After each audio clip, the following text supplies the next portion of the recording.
So for those of you who have binders and for those of you who are online, we will be posting the presentations after the event today so that you have copies of some of the talks themselves and then the slides. So if you look in your binder, it's in the red tab. And again, I don't have the PowerPoint slides for you, but this is where we'll be getting some of our information from. So again, welcome everybody, both here at Anschutz Medical Center and out there in the Zoom world. We really appreciate your time today. My name is Lisa Van Bramer. I'm a physician. I trained in emergency medicine and preventive medicine.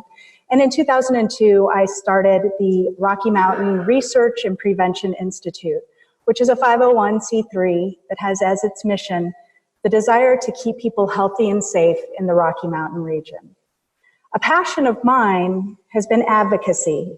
One of the reasons I started my nonprofit in 2002 is that I wanted to get a license plate through our legislature so that we could raise money for children's health and safety issues.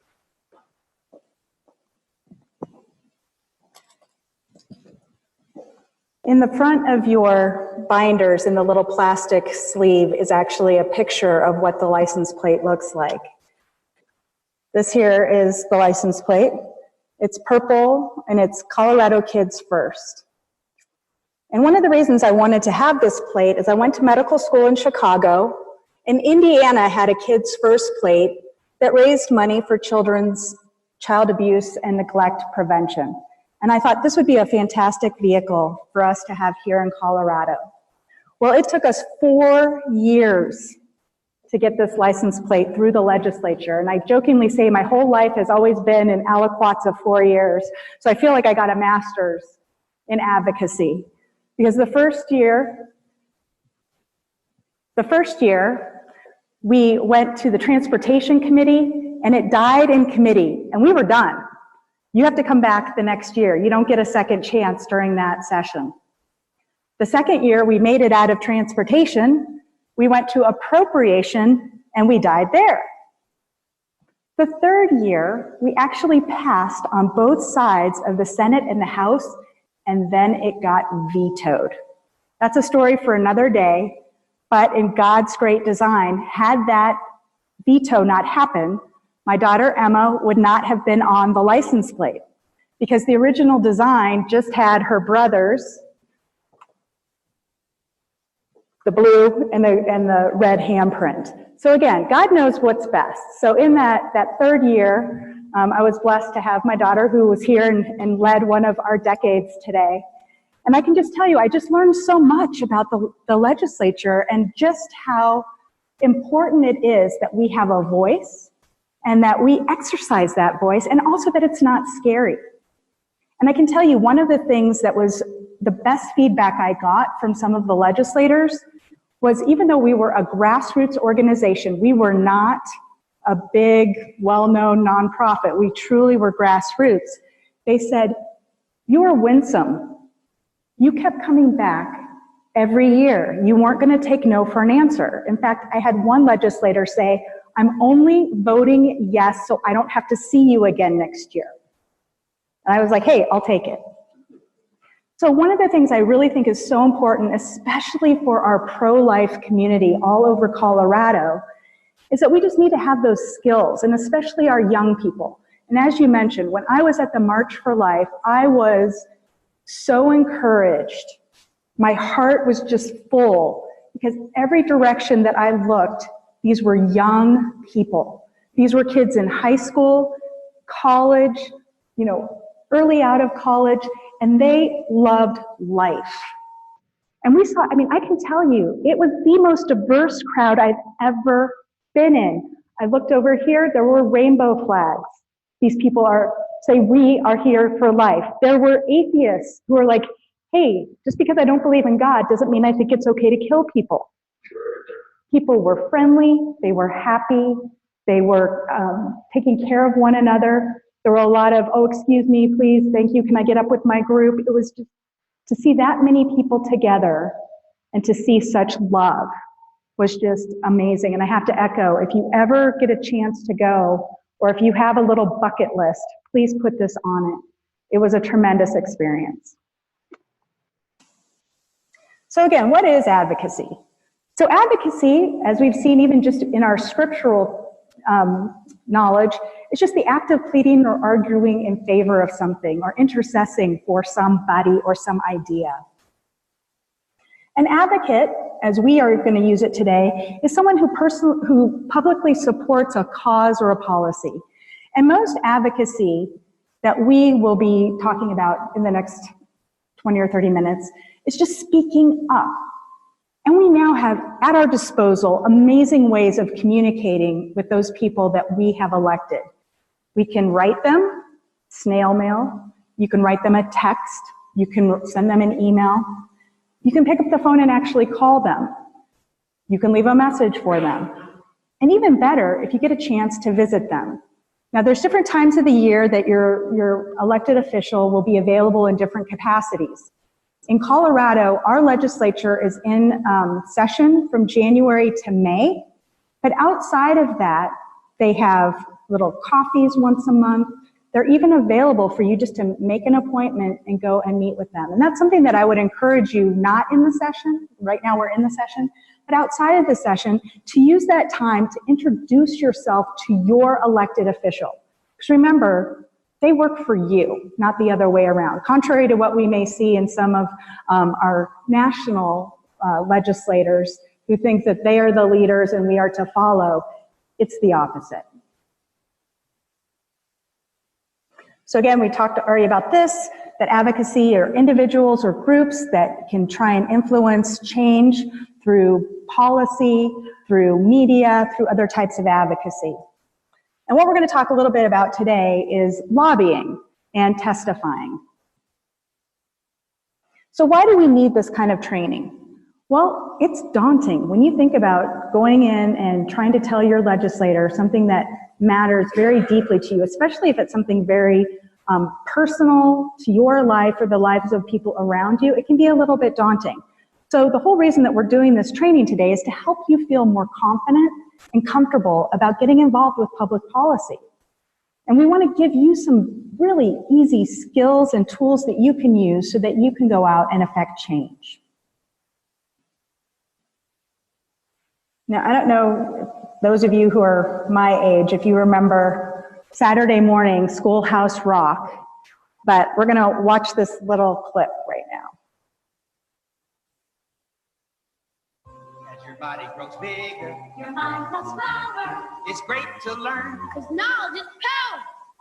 It's Schoolhouse Rocky, the chip on the block of your favorite schoolhouse, Schoolhouse Rock. I'm just a bill.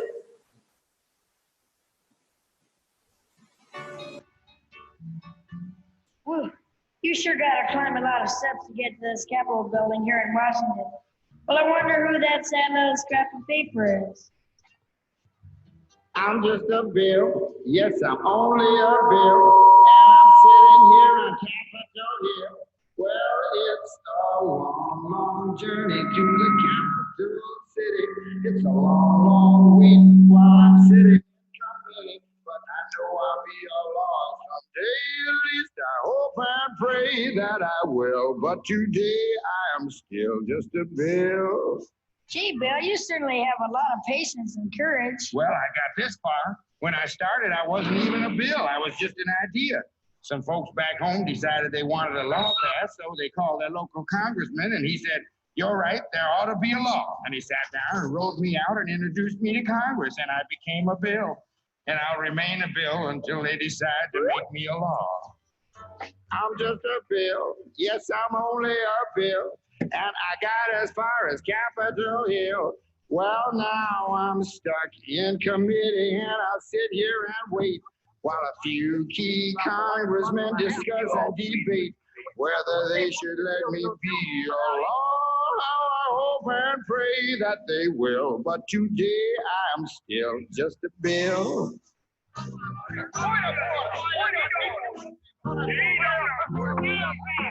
Listen to those congressmen arguing. Is all that discussion and debate about you? Yeah, I'm one of the lucky ones. Most bills never even get this far. I hope they decide to report on me favorably, otherwise I may die. Die? Yeah, die in committee. Oh, but it looks like I'm going to live. Now I go to the House of Representatives and they vote on me. If they vote yes, what happens? Then I go to the Senate and the whole thing starts all over again. Oh, no. Oh, yes. I'm just a bill. Yes, I'm only a bill. And if they vote for me on Capitol Hill, well, then I'm off to the White House where I wait in a line with a lot of other bills for the president to sign. And if he signs me, then I'll be alone. How I hope and pray that he will. But today I am still just a bill. You mean even if the whole Congress says you should be a law, the president can still say no? Yes, that's called a veto. If the president vetoes me, I have to go back to Congress and they vote on me again, and by that time you're so By old. that time, it's very unlikely that you become a law. It's not easy to become a law, is it? No, but how I hope and pray that I will. But today I am still just a bill. He signed your bill. Now you're a law. Oh, yes.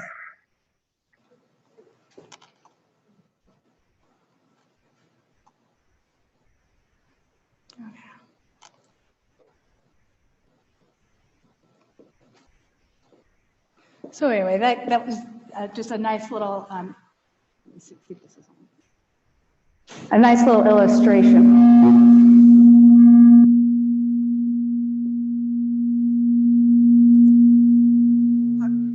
Paco, how do I turn off this?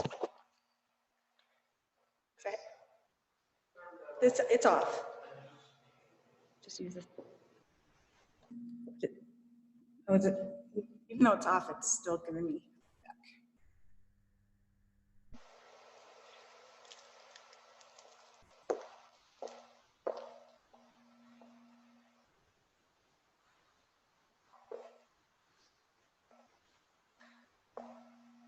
It's off. I don't know.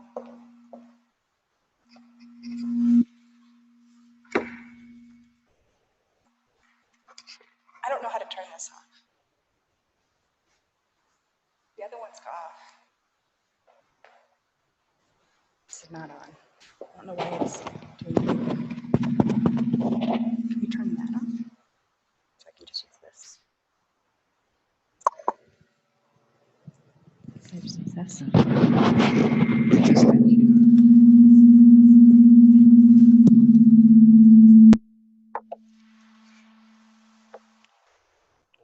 Maybe that'll work. Okay.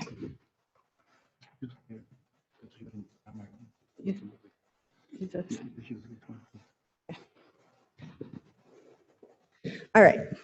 So when I first started getting interested in advocacy, I was very lucky to get to hear Nancy Amadei. She is a nationally recognized advocacy trainer. And I highly recommend, if you're at all interested in this topic, her book, So You Want to Make a Difference, is a really good resource. And I just wanted to give her credit because I'm going to use some of her examples today. So Nancy told this great story about butter. And what she said is there was a brand new legislator who had just been elected, and they were going to their first dinner where they got to let everyone know that they were the senator. And he got there early because he wanted to make sure he got a good seat. And he saw the the server, going from place to place and putting one pat of butter at each seat. And he says, "Look, excuse me, can I have 2 pats of butter?" And she goes, "Nope, everybody only gets 1 pat of butter." And he goes, "Do you know who I am? I'm a senator." And she goes, "Do you know who I am?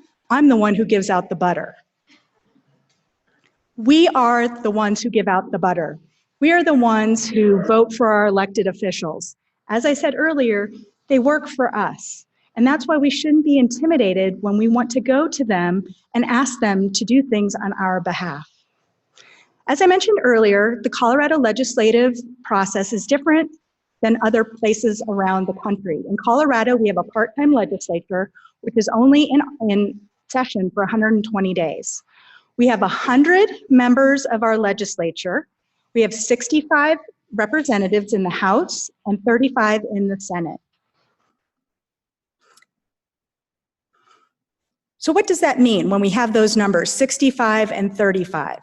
Well, I'm going to tell you a little something about capital math. Anytime you have a bill and you want to see it be successful, you have to think in terms of the magic number of 51 or 51%. In our legislature, as I mentioned, we have 65 representatives, 35 senators. What that means is that in order for a bill to pass, if you want it to pass the House of Representatives, you have to have 33 people who vote in favor of it. That's 51%. In the Senate, 35 people, you need 18 to vote for it. And these other numbers that you see, the +1 is the governor, because as we saw with the kid's first license plate, even if it passes both houses, he still has that, or she has that opportunity to veto it. The other one is you and I. And that's one of the things I want to talk to you about right now, is this idea of capital math. So in your little booklets in the very front, I have some note cards for you. So if you can pull out those note cards, doesn't matter what color, but just some note cards, and then if you have a writing utensil. I'm going to teach you how to make that 1 multiply.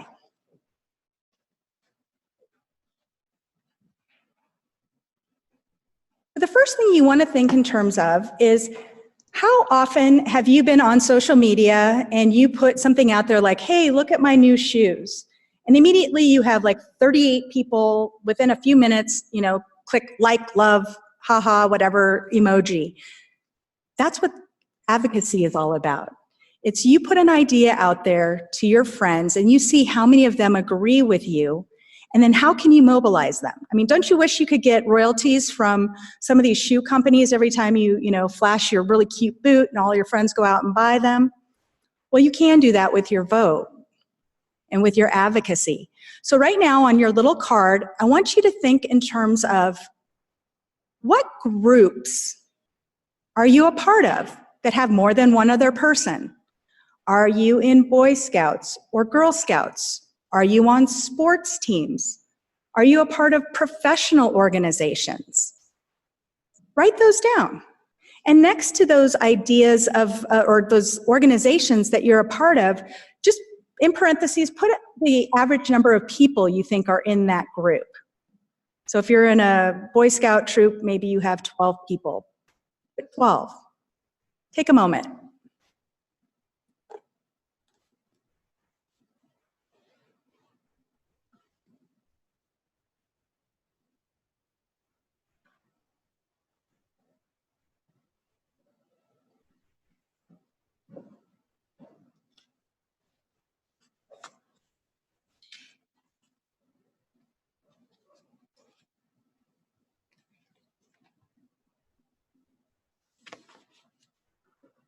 Okay, now add those up.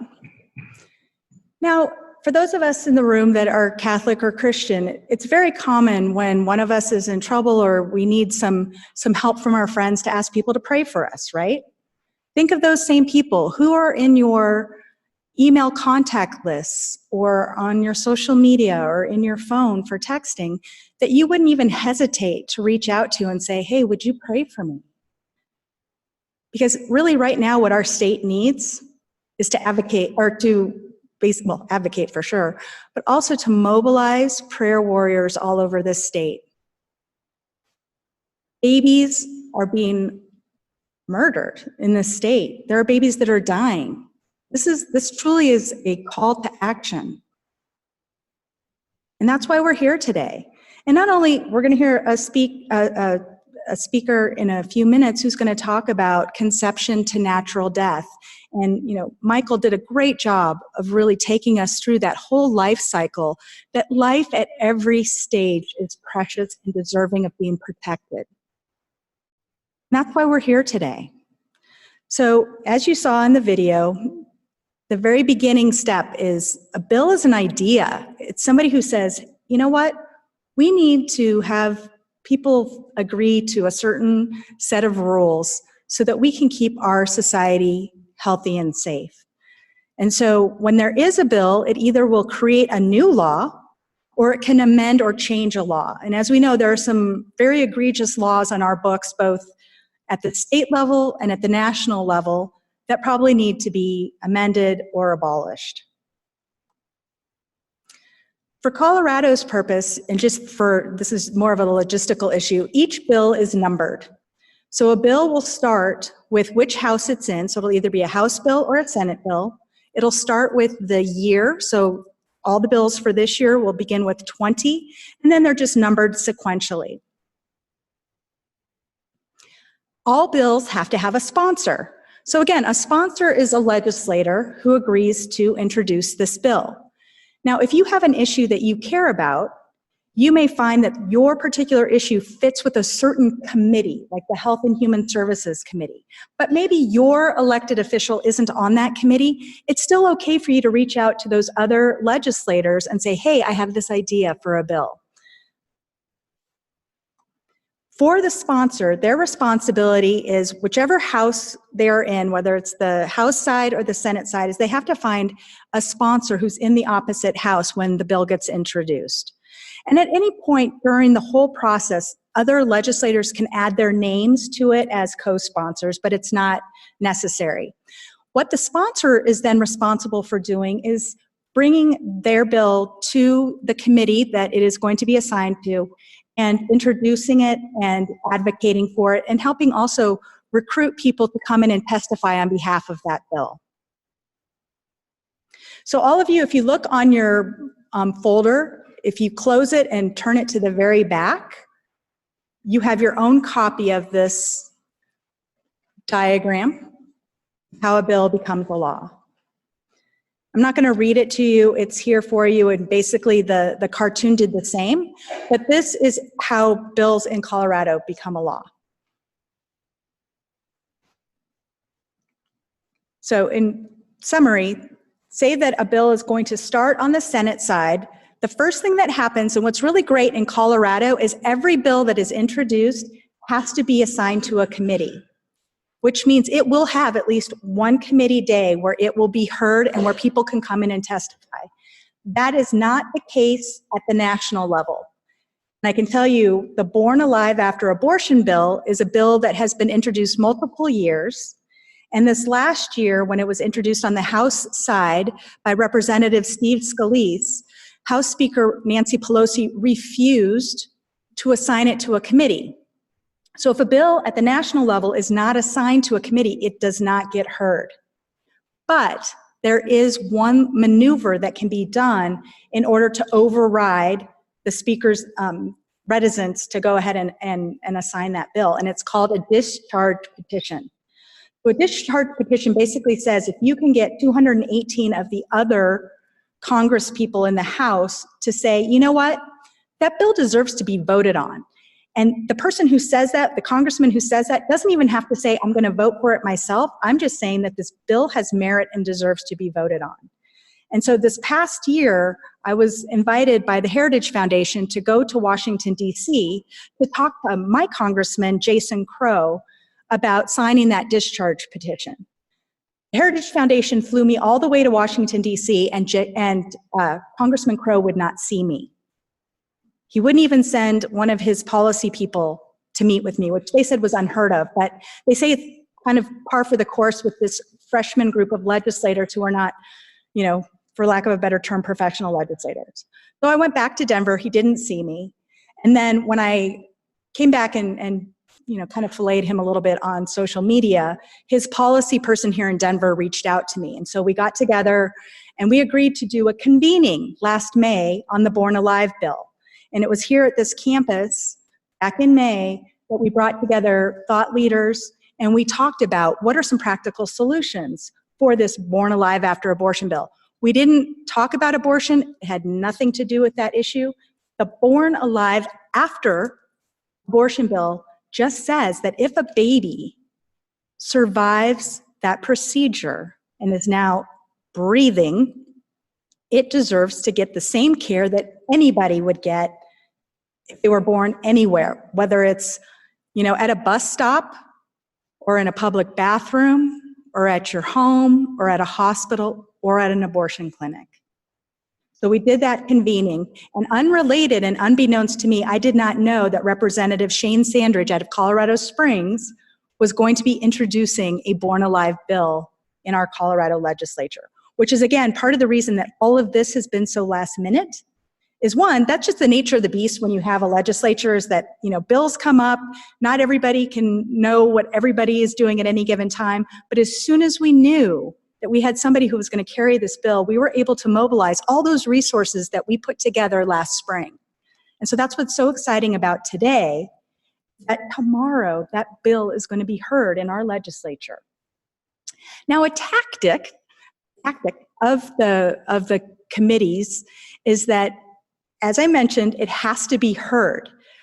But where would you think that a bill that is pro-life or, trying to save these babies born after abortion, where should it logically go? It should go to the Health and Human Services Committee. But no, it's going to State Military Veterans Affairs, or as people like to call it, the Kill Committee. So it's a group that is, when your bill gets slotted there, you just know that you're going to go in there and it's likely not going to make it out alive. But you know what? That's okay. Because we're still going to be there tomorrow. We're still going to use our voices. We're still going to speak for those who cannot speak for themselves, because I can tell you, just like this license plate, it may not happen this year, but that doesn't mean we don't try. And every time that we put this issue before thinking, feeling, loving people who say, what? Wait. Why do we even need a law to say that if a baby is born alive, that a physician should have to give it care? I mean, back in '97, when I graduated from medical school, I can remember, just like, Michael is here in his short white coat, I remember my white coat ceremony. I was so pleased and privileged to say the Hippocratic Oath. I cannot believe that there are schools all over this country that are no longer required to say the Hippocratic Oath, and it's solely because of abortion and euthanasia. How could anyone even go into medicine today within their heart and their mind that they're here to heal and to help? But anyway. So, sorry on that kind of downer note, but here's the thing. As with our faith in Jesus Christ and with our Mother Mary, we know there's always hope. And that's why we're here today. We are going to plant those seeds. And those seeds are going to get watered. And I can tell you, who's doing the watering? It's this current pro-life generation. I mean, listening to these young people talk, especially in a culture that has, on the one hand, really tried to disrupt what somebody thinks about who they are and who they were born to be. I think some of it is actually kind of backfired, because the very verbiage of telling people you're unique, you should be you, is now fueling this pro-life generation that's saying, well, yes, I mean, if somebody can, decide their gender or, what have you, well, certainly we should be able to choose life. And so it's actually working in our favor. We have these optimistic young people who are going to help us grow those seeds. All right, so here's some more practical information. So in that same section at the very back of the notes where it says like effective legislative testimony, if you kind of flip towards the back, you will see that I've given you the full bills for both the Born Alive After Abortion bill, which is actually titled Concerning the Enforcement of the Rights of a Living Child After an Abortion. So I would just encourage you just to read through it, only just so that you can see the type of language that they're using, because when we go to testify, they're going to use some of these arguments for why we shouldn't do it. As an example, if a physician, say this becomes a law, if a physician were to not give the care that a baby needs, this basically says that they will be charged with a Class 3 felony, and they will be charged like $100,000 or something like that. Well, you'll hear the opposition say, why would you want to punish physicians? I'm like, I'm sorry, any physician that's actively killing people, I'm not going to defend. So you'll see them say, well, how can we do that to our physicians who are, going into this for altruistic reasons, et cetera? And especially in light of this bill, we have to remember that the procedure that they're doing is legal in Colorado, and the mom who's tried to get that procedure has done it legally as well. So nothing about this bill takes away the legality of the procedure or the pursuit of that procedure. And even if that baby is born alive, nothing changes. We can't turn around and charge the mom with manslaughter. No. You can't turn around and charge the physician for, you say a botched abortion, it just doesn't seem like the right lexicon. But for them to have the unintended good consequence of this baby living. So what you need to do is read through these bills just so you're familiar with the language. The second bill that you'll see, and this is the one that will be heard after this particular bill, is concerning the prohibition of performing an abortion after 22 weeks gestational age. It even has except in limited circumstances. One of the tactics, again, of people who are writing this legislation is you want to think in terms of unintended consequence. Because anytime we write a bill, there's always the potential that something in that bill is not going to do what we design it to do, and it actually can make the situation worse. So in there, and probably to appease some people and also to hopefully help it pass, they put in some exceptions. So it's just really important to think about those particular things as you read these bills. Additionally, what can happen is, here's the first draft of how this bill has been written. Once it gets to committee or even before committee, there may be people who will reach out to the sponsor and say, there's this unintended consequence. Could you perhaps add an amendment or change some language that, again, hopefully will make it more palatable to those people who might vote against it? And so for our purposes, as we go forward tomorrow, I would highly encourage you, this is a low stress event because we kind of know what the outcome is going to be. We hope not. But you can go into this event tomorrow and sign up to testify. Call it training wheels. Because I can guarantee you, once you've done it once, you're going to say, oh my gosh, this was not a big deal. I'm not stressed about this. And the next time, after having sat here through hours of listening to other people's testimony, I know a better way that I could even present my testimony. So we're going to talk about some of those things right now. Okay, I already showed you those. All right. So as you sit and think about these particular issues, and let's just stay with the Born Alive After Abortion bill. Start thinking about, what reasons would you give a legislator if they came to you and said, Margie, you care about this issue and you want me to vote for it. Tell me your story. Because what I can tell you is testimony is not about showing your degrees or how much education you've had, but it's your story. Why does this bill matter to you? What is in your heart? So what I want you to do right now is, again, pull out another card. And I want you to take a few minutes, and I want you just to think in terms of, if you only had 1 minute to convince a legislator, say you're in an elevator, it's just the two of you, if you had 1 minute to just try to convince them that they should vote to save these babies and ask these physicians to do their job and save these babies, take a moment just to say, what would be your reason? Do you have a personal reason? I mean, some people maybe were born premature, or maybe, heaven forbid, I hope nobody here has survived an abortion, but if you have a personal story or you can relate to one, take a moment just to think about, what would you say to that legislator?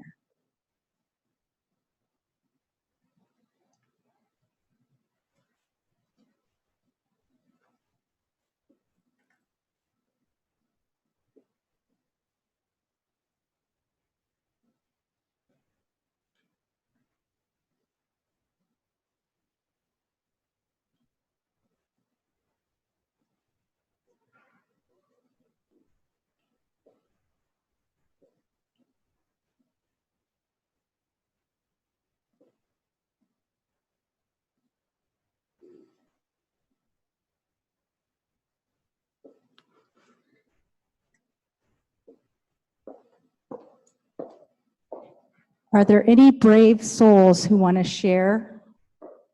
Anybody?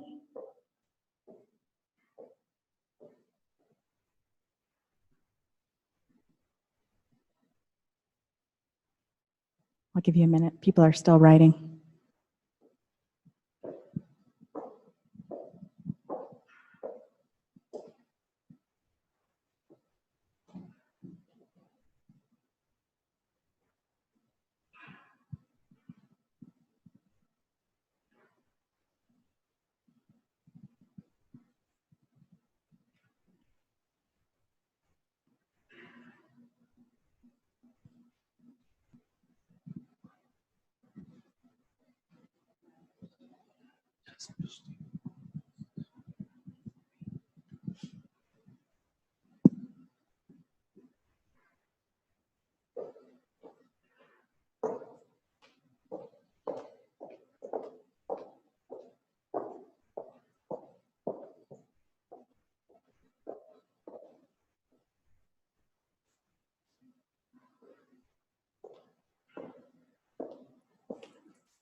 All right, do we have any brave souls? Any brave soul who can share?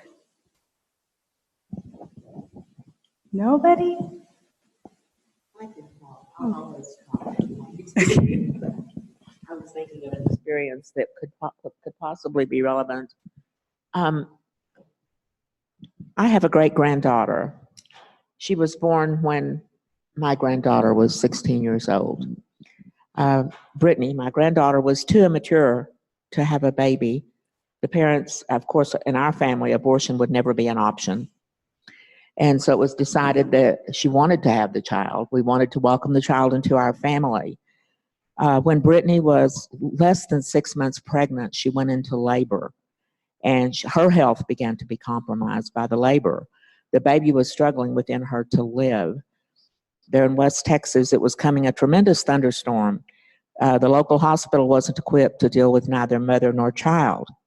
And so, and Care Flight was grounded. So my son had a friend who was a fighter pilot.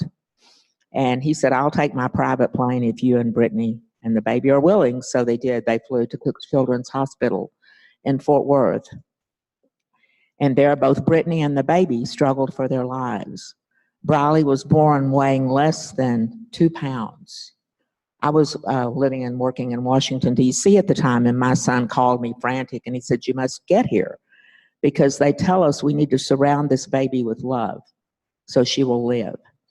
And so I flew in, a very young great-grandmother, by the way, and I flew in, and I'll never forget when I walked into neonatal ICU at Cook Children's Hospital and leaned over this tiny baby that could have fit in the palm of my hand.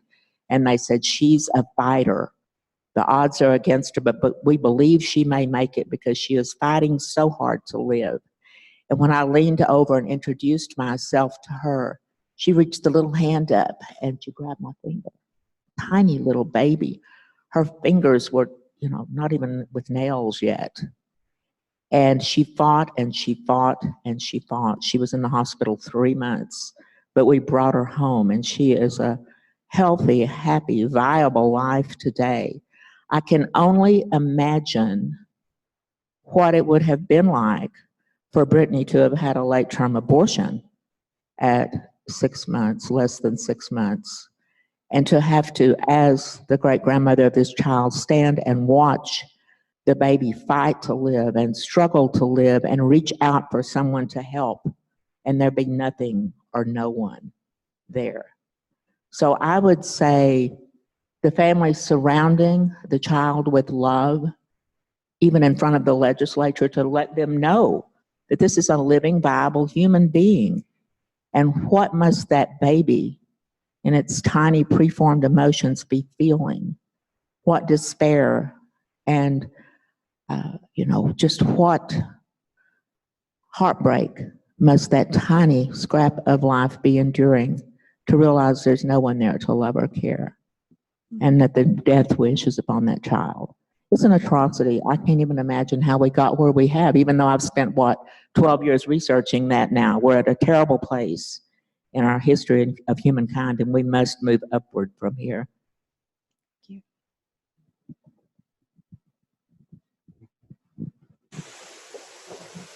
Thank you. If I could, oh, sorry, don't mean to hijack your presentation because it's fantastic. And for 22 years, I was a producer at Disney Studios. And so it's all about storytelling. So in your preparation for what you have here, we just moved out here a year and a half ago, and just real quickly, that's how we met, because you were presenting your bill, we were presenting the Sexual Education Notification Act that followed yours. And so, as we know, accidents don't happen. We were supposed to meet, and now we can plug into the pro-life movement here. We only moved here a year ago. But what you did, that's storytelling. Because as we know, in front of the Kill Committee, the three on the left will veto this bill or kill it without hardly even saying a word as to why. In spite of hearing people blatantly lie like those three doctors did, or abortion providers. So it's not powerful for us to come back with just statistics. We tend to get graphs and all of that, and this happened and that happened. But when you tell a story like that, and if there's any humanity in them, let alone they be parents, somewhere that has to resonate. And as the professor was saying earlier, we may not win the battle on there, but that seed is planted. We pray about that. We believe it will take roots.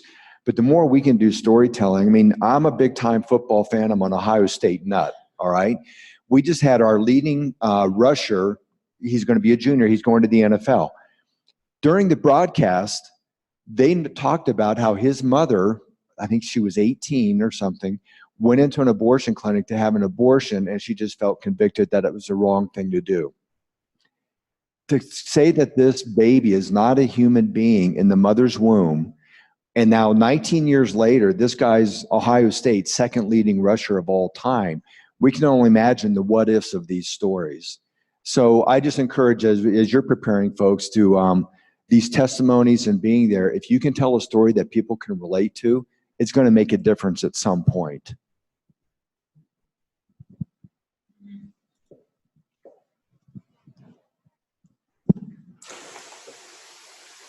All right. All right, so I've already talked about this, that, when we, in the off session, this is the opportunity for you to just even send an introductory email, to your legislator. If you just go and just Google Colorado General Assembly, it'll take you to a site where you can just plug in your home address, and it will tell you who your representatives are if you do not know who they are. And again, the best time, as they say, the best time to fix the roof is when the sun is shining. So the best time to make these outreaches to our legislators is when they're not stressed with 1,000 emails and their own bills and other things going on. So in the off session, to really establish some of those relationships. All right, so we talked about this, meeting in person, communicating by phone, letter. Again, all of this information is in the back of the red tab. So what I do want you to think about, especially if you are going to testify tomorrow, is the order of events tomorrow is that we've been very lucky. We were able to get a mass at the Basilica at 8 a.m. Father Andre Mahana will be our celebrant. He is fantastic. I went to Medjugorje with him this last May. Students and parents alike are going to just fall in love with this charismatic and holy priest. So what I want to recommend is, if you can make it to the church tomorrow, do not park in their parking lot. There is a 7 o'clock mass, and then right after our service is a funeral. So please do not park in their parking lot. There are parking lots that are just, I want to say, east of the Capitol. It's like $16 a day. Go ahead and pay to park there, just because most of the street parking is only 2 hours and will likely be there longer. So at 8 o'clock will be the mass. And then this is just an amazing occurrence. But Father Andre's parish, St. Rafka's, was established on February 11th. I don't know the year, but one of his staff agreed to have him say the opening prayer for the Senate, totally unrelated to the fact that he was going to be celebrating Mass. These were two totally separate events. And it just so happens that at 9 o'clock, which is going to be plenty of time after our 8 o'clock Mass, Father Andre will be over in the Colorado State Senate chambers to do their opening prayer. So for those of us that are at the church that morning, we are going to, scurry over to the north end of the Capitol. There is security. So again, think in terms of the types of things you wouldn't bring on an airplane. Don't bring your scissors, etc. We have to go through security. Senator Jack Tate from Centennial, he's my legislator, is going to meet us there. And if, depending on how big our group is, some of us will actually get to go into the Senate chamber and sit around the edges while Father Andre says the prayer. If we have too many people, which would be an awesome problem to have, they'll be escorted upstairs into the gallery so you can look down and see below. We had talked about doing a rosary walk, but since we're already going to be in the Capitol and everybody's already gone through security, we're going to try and find a quiet place where we can gather and say the rosary together. Then at 12 o'clock, there's going to be a press conference in the West Atrium. We hope to have, press there. I don't know, again, just seeing how poorly, even the Denver March was covered by our local media. I'm not sure who's going to show up, but there will be multiple partners in the pro-life community who are going to be there, who are going to, say a few words. And then at 1:30 is the commencement of the hearing. And the hearing is actually not in the Capitol. It's in the Legislative Services Building, which if you're on the invite, you'll see the address for that. It's very close to the legislature. Now, if you want to testify, what you're going to want to do is go over, like right after the end of the press conference, and sign up. What we recommend and what is most efficient is they'll try to put us in groups of 4, like 4 people to a panel. So if we have people who have a similar story, like, maybe multiple people who had babies that had surgery done on them in the womb, we want to try and put those 4 together because then it won't irritate the legislators who are sitting there listening to committee hearings, and it just makes it go a lot more efficiently. So if you are thinking about testifying, or you weren't, but now you are, send me an email, and if you can just tell me the topic, it'll help me help Representative Sandridge put us into those groups. Because typically what they'll do is they'll call a panel of 4 for the bill, and then 4 people, another panel against. Each person is allowed to speak for 3 minutes. So as you sit down, you'll see a little timer, and the timer will start to count backwards. And depending on if what you're saying is something that the chair wants to hear, they'll either start to close you down before that 3 minutes, or if they like what you're saying, they may let you go over the 3 minutes. What's really nice too is that you can get extended time if one of the committee members asks you a question. So again, if any of you are thinking about testifying, and if you know that your remarks are going to probably be at the 3-minute mark, but you have something else you want to say, send me the question, because we can have the legislators who are on the committee ask it. Again, decorum, no booing, clapping, talking, chewing gum. No signs or placards are allowed inside the chamber. Again, dress professionally. And turn off your phones. I think that's it. So thank you guys very much. I know we're 5 minutes over. So now I would like to introduce Dr. La Rosa, who's going to speak on human life from conception to natural death.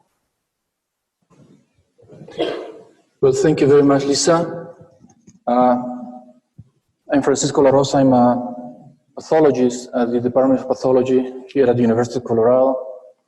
I'm in the specialty of genitourinary pathology. I'm also do renal and heart pathology, pathology informatics. I'm also the faculty sponsor of a student organization, the Catholic Medical Association at Anschutz Medical Campus. And I'm very happy to address you today in regards to this critical subject that is human life from conception to natural death. One of the important disclaimers that we have to give you is because some colleagues really don't get identified with the principles and beliefs we're going to present today, is that this presentation does not reflect the opinion of any University of Colorado authority or any of these members. So let's start with talking about the concept of human life. From conception to natural death, the definition is that this is a belief that human life at all ages, from conception to natural death, is sacred. As such, a culture of life opposes practices destructive to death, to human life, any stage, and thus includes abortion, euthanasia, studies, and medicine involving embryonic stem cells that come from embryonic human tissue, and also contraception. It also promotes policies that nourish the human spirit with compassion and love, instead of following the secular culture that promotes materialism, consumerism, destruction, and death. The principle of the value of the human life is universally adopted by all religions that believe that human life is God's creation. But also, worth to mention that even individuals that don't have any belief in God, they consider that human beings do not have the right to destroy this life. It is particularly a basic principle of the Catholic Church. We are an association of Catholic students, faculty, and staff here at the university, in the campus, in the Anschutz campus, and we are going to emphasize some of these principles that were strengthened after St. John Paul II wrote in the encyclica Evangelium Vitae, or the Gospel of Life, and you have the reference of this in the screen. So the main question is, why do we have to respect human life? So from a Christian point of view, we have the fifth commandment. The commandments have been really criticized in the past few years, even though it has been one of the foundations of the society of the United States from the very beginning. These commandments appear in basically most of the older judicial houses and in the monuments, etc. And basically, this commandment says, "Thou shalt not kill," because it forbids direct and intentional killing. Now, if you are a believer in God, if you kill, you may go to hell, and that's all the conference that I have to say, so you can leave. But we are going to go into a more rational way to approach it and see what's the rationale from the human point of view. I will try, even though I'm going to quote some of religious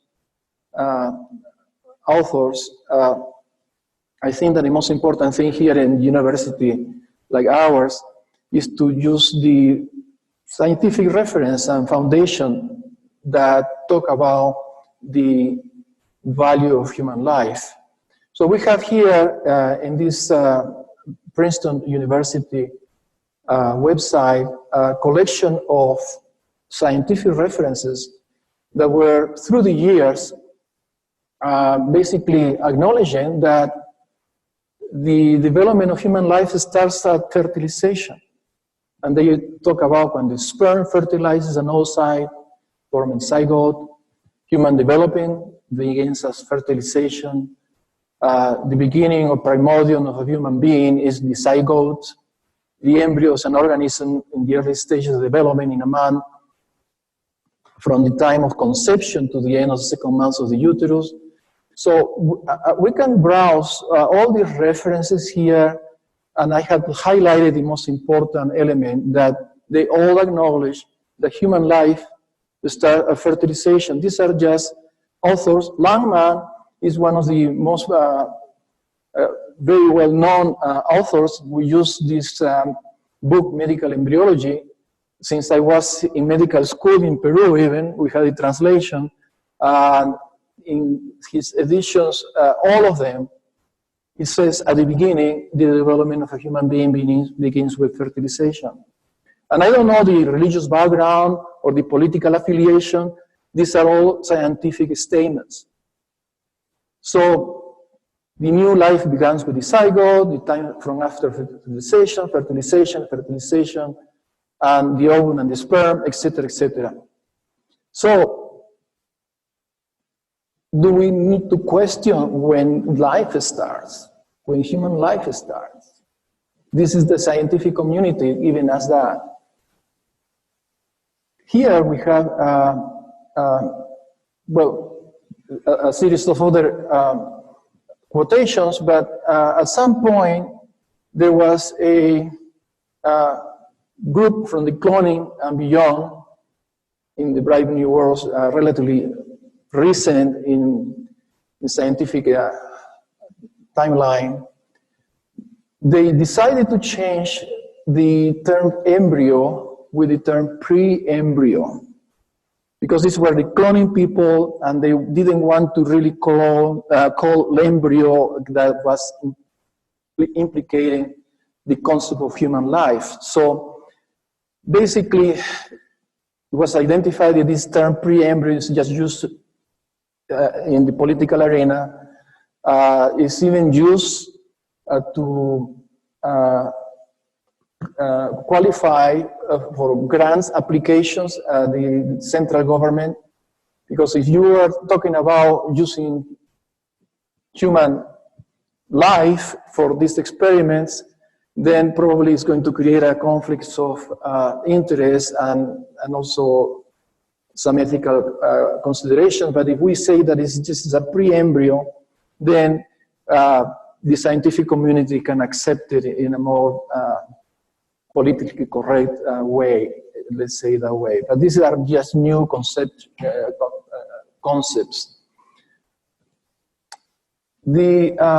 Just recently, just last year in July, there's a young PhD candidate, Stephen Jacobs. He decided to do a survey, and he surveyed more than 5,000 biologists, all related in some way with life and also human life. And they, 95% affirmed that, yeah, human life begins at fertilization. There's no question about it. But what is interesting is these two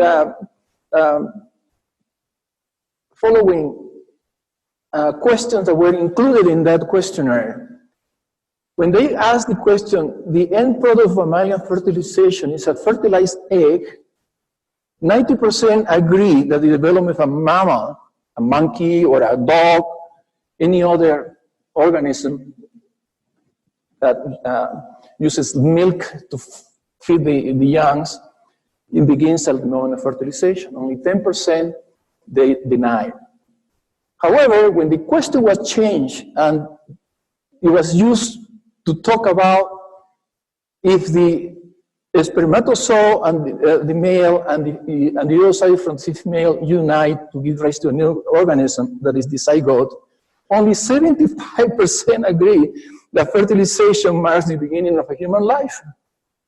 So there was a difference of about 15% of individuals that even though they acknowledge that the mammals start at the zygote, when the question was changed to humans, they deny. So in very popular language, this is called hypocrisy. And that's my concept of this interpretation. So I just want to show you a video that just to kind of start. Fertilization is the epic story of a single sperm facing incredible odds to unite with an egg and form a new human life. It is the story of all of us.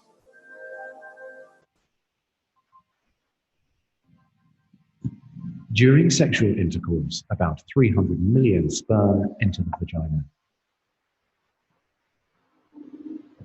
Soon afterward, millions of them will either flow out of the vagina or die in its acidic environment. However, many survive because of the protective elements provided in the fluid surrounding them. Next, the sperm must pass through the cervix, an opening into the uterus. Usually, it remains tightly closed, but here the cervix is open for a few days while the woman ovulates. The sperm swim through the cervical mucus, which is thinned to a more watery consistency for easier passage. Once inside the cervix, the sperm continues swimming toward the uterus, though millions will die trying to make it through the mucus.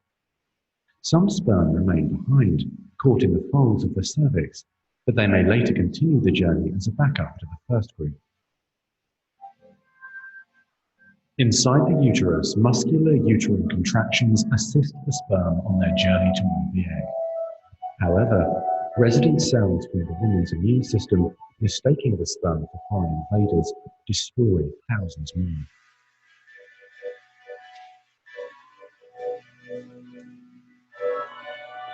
Next, half the sperm head for the empty fallopian tube, while the other half swim toward the tube containing the unfertilized egg. Now, only a few thousand remain. Inside the fallopian tube, tiny cilia push the egg toward the uterus. To continue, the sperm must surge against this motion to reach the egg.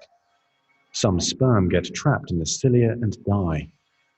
During this part of the journey, chemicals in the reproductive tract cause the membranes covering the heads of the sperm to change. As a result, the sperm become hyperactive, swimming harder and faster toward their destination. At long last, the sperm reach the egg. Only a few dozen of the original 300 million sperm remain. The egg is covered with a layer of cells called the corona radiata. The sperm must push through this layer to reach the outer layer of the egg, the zona pellucida. When sperm reach the zona pellucida, they attach to specialized sperm receptors on the surface, which triggers their acrosomes to release digestive enzymes, enabling the sperm to burrow into the layer. Inside the zona pellucida is a narrow, fluid-filled space just outside the egg cell membrane. The first sperm to make contact will fertilize the egg. After a perilous journey and against incredible odds, a single sperm attaches to the egg cell membrane. Within a few minutes, their outer membranes fuse and the egg pulls the sperm inside. This event causes changes in the egg membrane that prevent other sperm from attaching to it. Next, the egg releases chemicals that push other sperm away from the egg and create an impenetrable fertilization membrane. As the reaction spreads outward, the zona pellucida hardens, trapping any sperm unlucky enough to be caught inside. Outside the egg, sperm are no longer able to attach to the zona pellucida. Meanwhile, inside the egg, the tightly packed male genetic material spreads out. A new membrane forms around the genetic material, creating the male pronucleus. Inside, the genetic material reforms into 23 chromosomes. The female genetic material, awakened by the fusion of the sperm with the egg, finishes dividing, resulting in the female pronucleus, which also contains 23 chromosomes.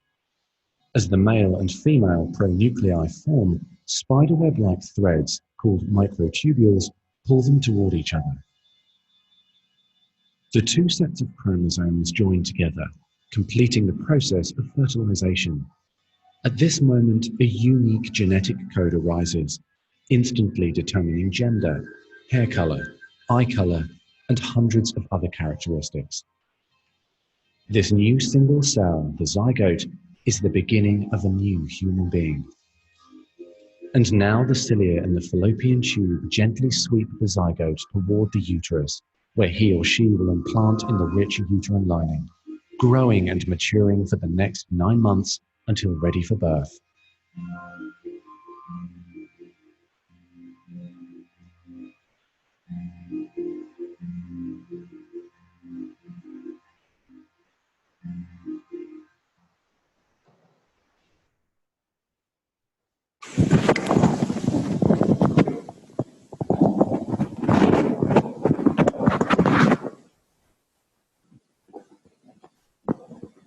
I know that we have several students, high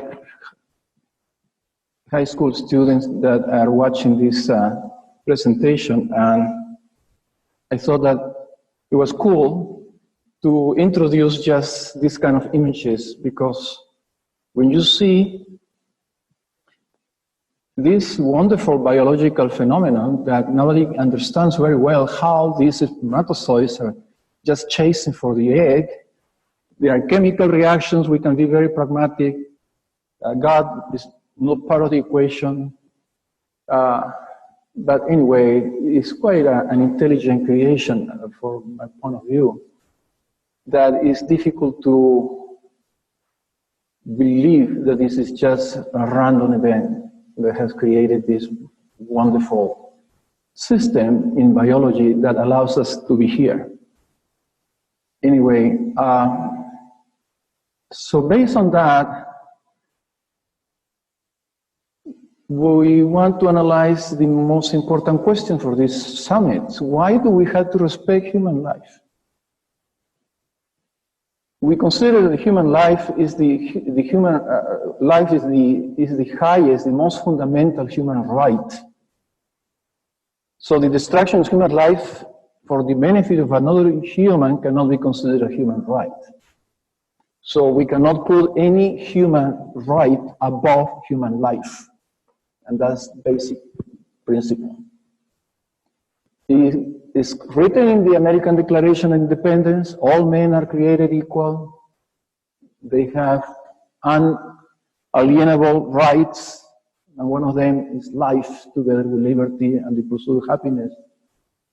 We don't question liberty, we don't question pursuit of happiness in our country, we shouldn't question life. So the right to life is our belief that comes from a creator. Call it God, call it nature, call it physics. Dr. Hawkins used to say the universe doesn't have anything to do with that, it's just pure physics. Well, physics created life. Whatever your point of view is in regards to the creator, we think that no government, state, legislation, or human being can change the value of the right to life. This is something that is innate in our species. So we must have the courage to support and proclaim the culture of life for the common good of society. And think this is the most important duty, responsibility of every human being, beyond anything else. The respect of human life acquires a more absolute value when it refers to the weak and defenseless human beings that are exposed to the selfishness and the egoism of others. We've seen through history different events in which a group of human beings believe that they are superior to other human beings. They have created holocausts, and we have been able as a society and as a complex society at the universal level to compromise that that kind of behavior is not going to be allowed anymore. And I think the final frontier, if we want to call it that way, is the defense of the unborn. So sometimes we can say that from the ethical point of view, sometimes killing of another human being is justifiable. If someone comes with a gun here and tries to kill me or kill everybody with a machine gun, nobody is going to object if I have a gun, kill that person to avoid further killing, or try to at least incapacitate the person, hitting the legs or the hands of the person, but trying also to respect the condition of the human life, the principle of human life. We had examples of police officers, etc., when they unintentionally take the human life, but the intention is the protection of the individual. So even when we talk about criminals, we have the capital punishment, the death penalty. But this probably was a very effective way in previous societies and previous historical times where there was no way to control these individuals, and the only way to remove them from society was to kill them. But nowadays, we have a lot of non-lethal means that we can use to protect persons and society and to conform with the dignity of the human person. So when we talk about also for life issues, we want to protect the life of these even criminals to the point that they can be put out of circulation with life imprisonment without parole, but without the need to remove their lives. So the culture of death, basically as defined in the Second Vatican Council, is whatever is opposed to life itself: murder, genocide, abortion, euthanasia, willful destruction of self, like suicide, whatever violates the integrity of the human person, mutilations, torments inflicted on body or mind, attempts to coerce the will itself, whatever insult human dignity, subhuman living conditions, arbitrary imprisonment, deportation, slavery, prostitution. All these are attempts against the life itself. This is just like trimming the life of these individuals. So they poison human society, and they do more harm at the end to those who practice those injustices than to the people who are suffering from these injuries.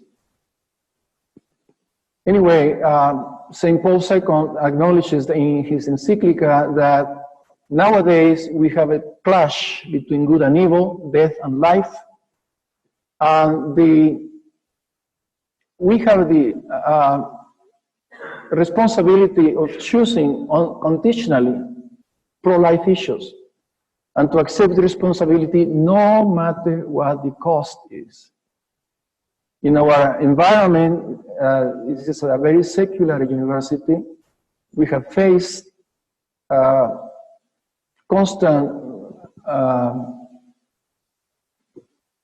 harassment, if we can call it that way, from faculties. There is even letters that have been written by students because of even faculties limiting the academic abilities of these students because they support pro-life issues.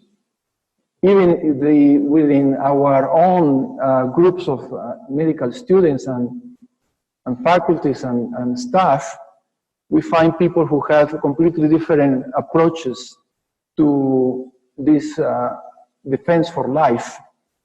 And when you measure the responsibility that we have, just to save one single human being could be a justification of a whole life of activism or dedications to educate individuals about the value of human life.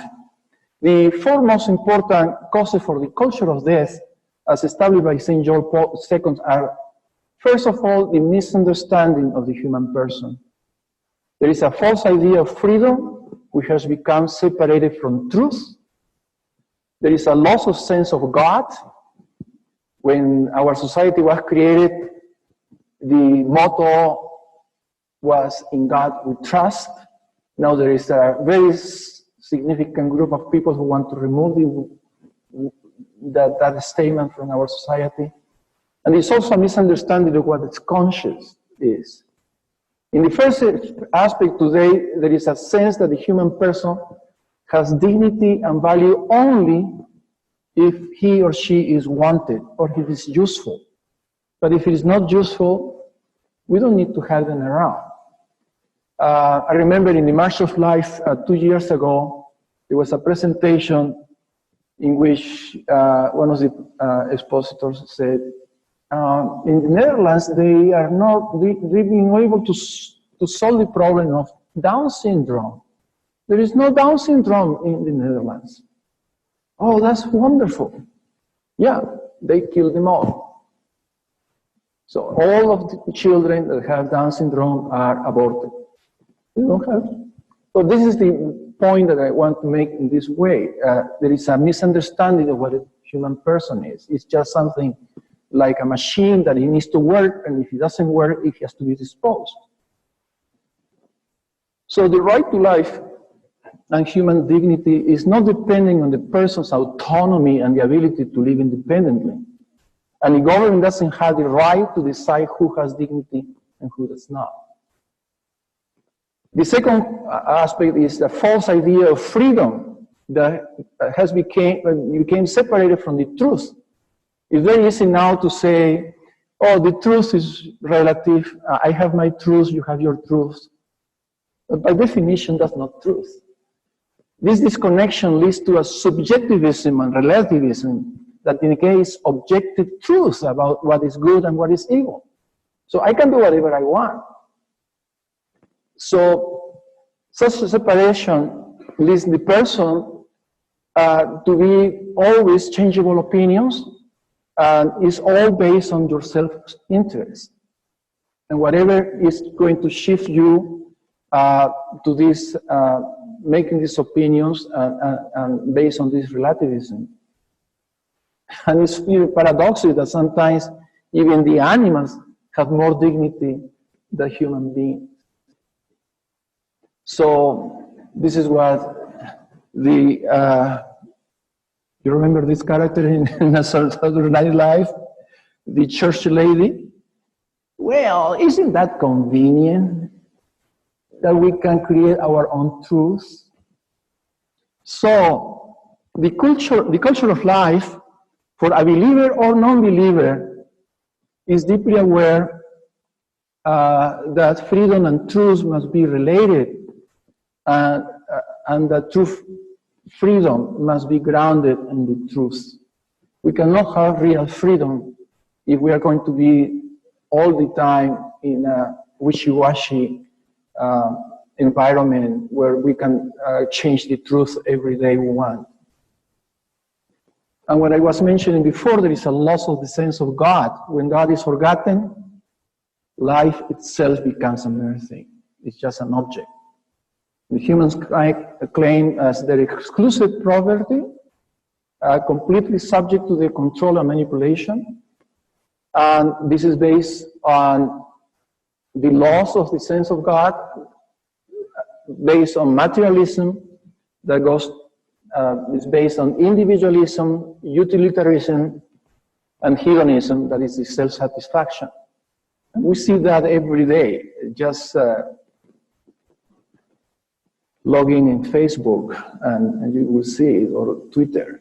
If human life is to be valued, the culture must have a sense of the creator.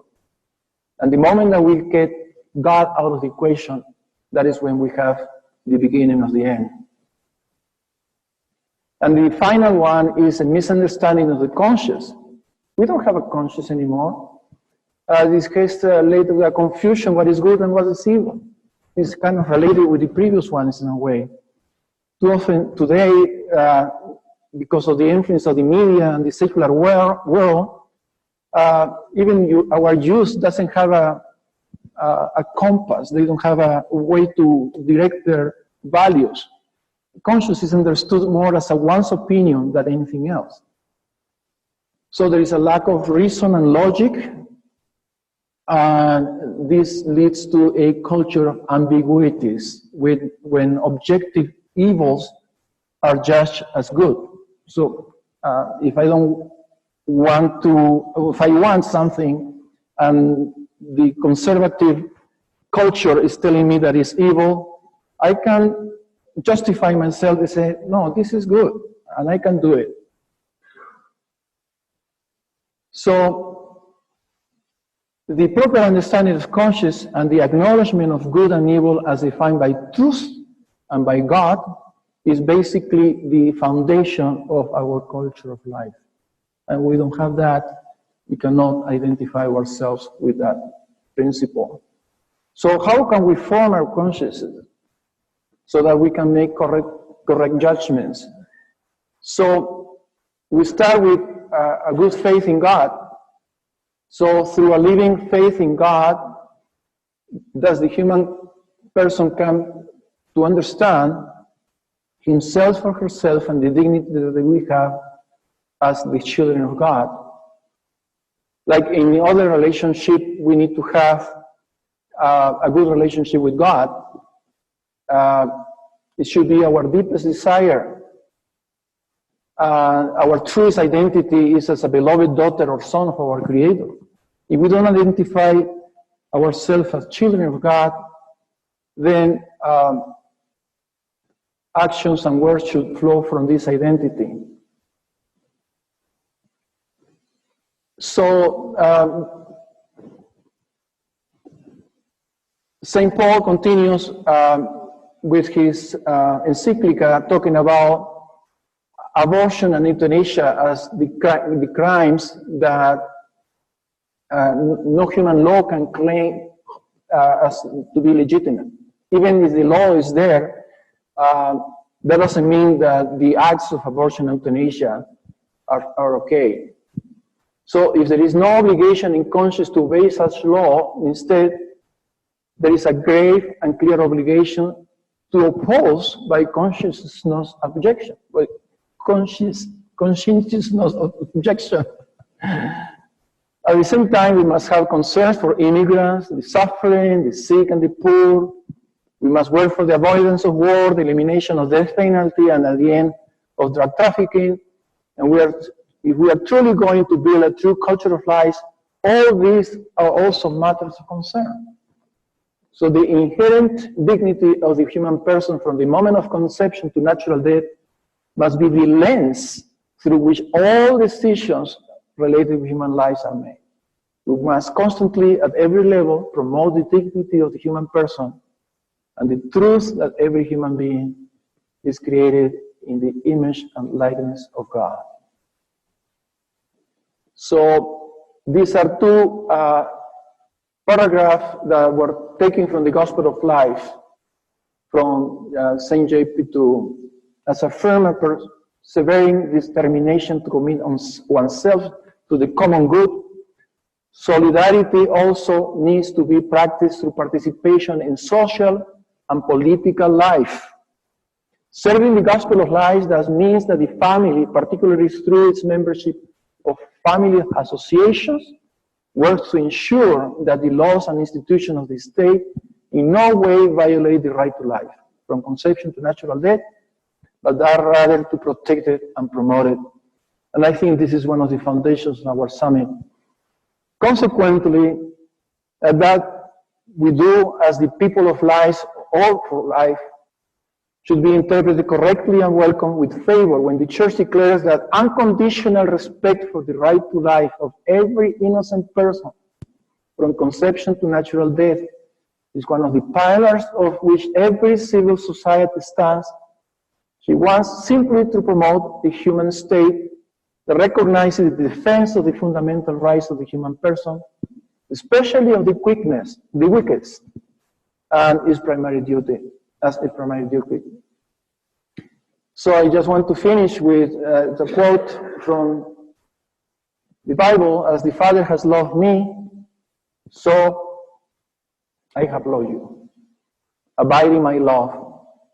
If you keep my commandments, you will abide in my love, just as I have kept my Father's commandments and abide in his love. And these things I have spoken to you, that my joy may be in you, and that your joy may be full. And this is my commandment, that you love one another as I have loved you. Thank you. And this is our reference. I would like to introduce to you Dr. Linda Royale. She's going to come up here and speak about media. I will let her give a little bit of her own biographic information. Again, in your binders in the first tab are bios for all of the different speakers. So thank you, Dr. Royale. Listening to everything that we've heard this morning, first of all, I'm very impressed with this beautiful body of knowledge about life that we've heard about today, and some of the wonderful stories that I've been privileged to hear over the last few weeks at the March to Life, at the National Prayer Summit afterward, and then today and through the last few days as well. I'm delighted to be here. I had planned to be here next weekend, and then something happened that advanced my time to coming this past weekend. And then Lisa says, well, if you're coming anyhow, would you do this? And I said, of course, I would be delighted. You know, something I heard earlier, fellow professor here said something about storytelling. Well, I teach journalism, and I am a journalist.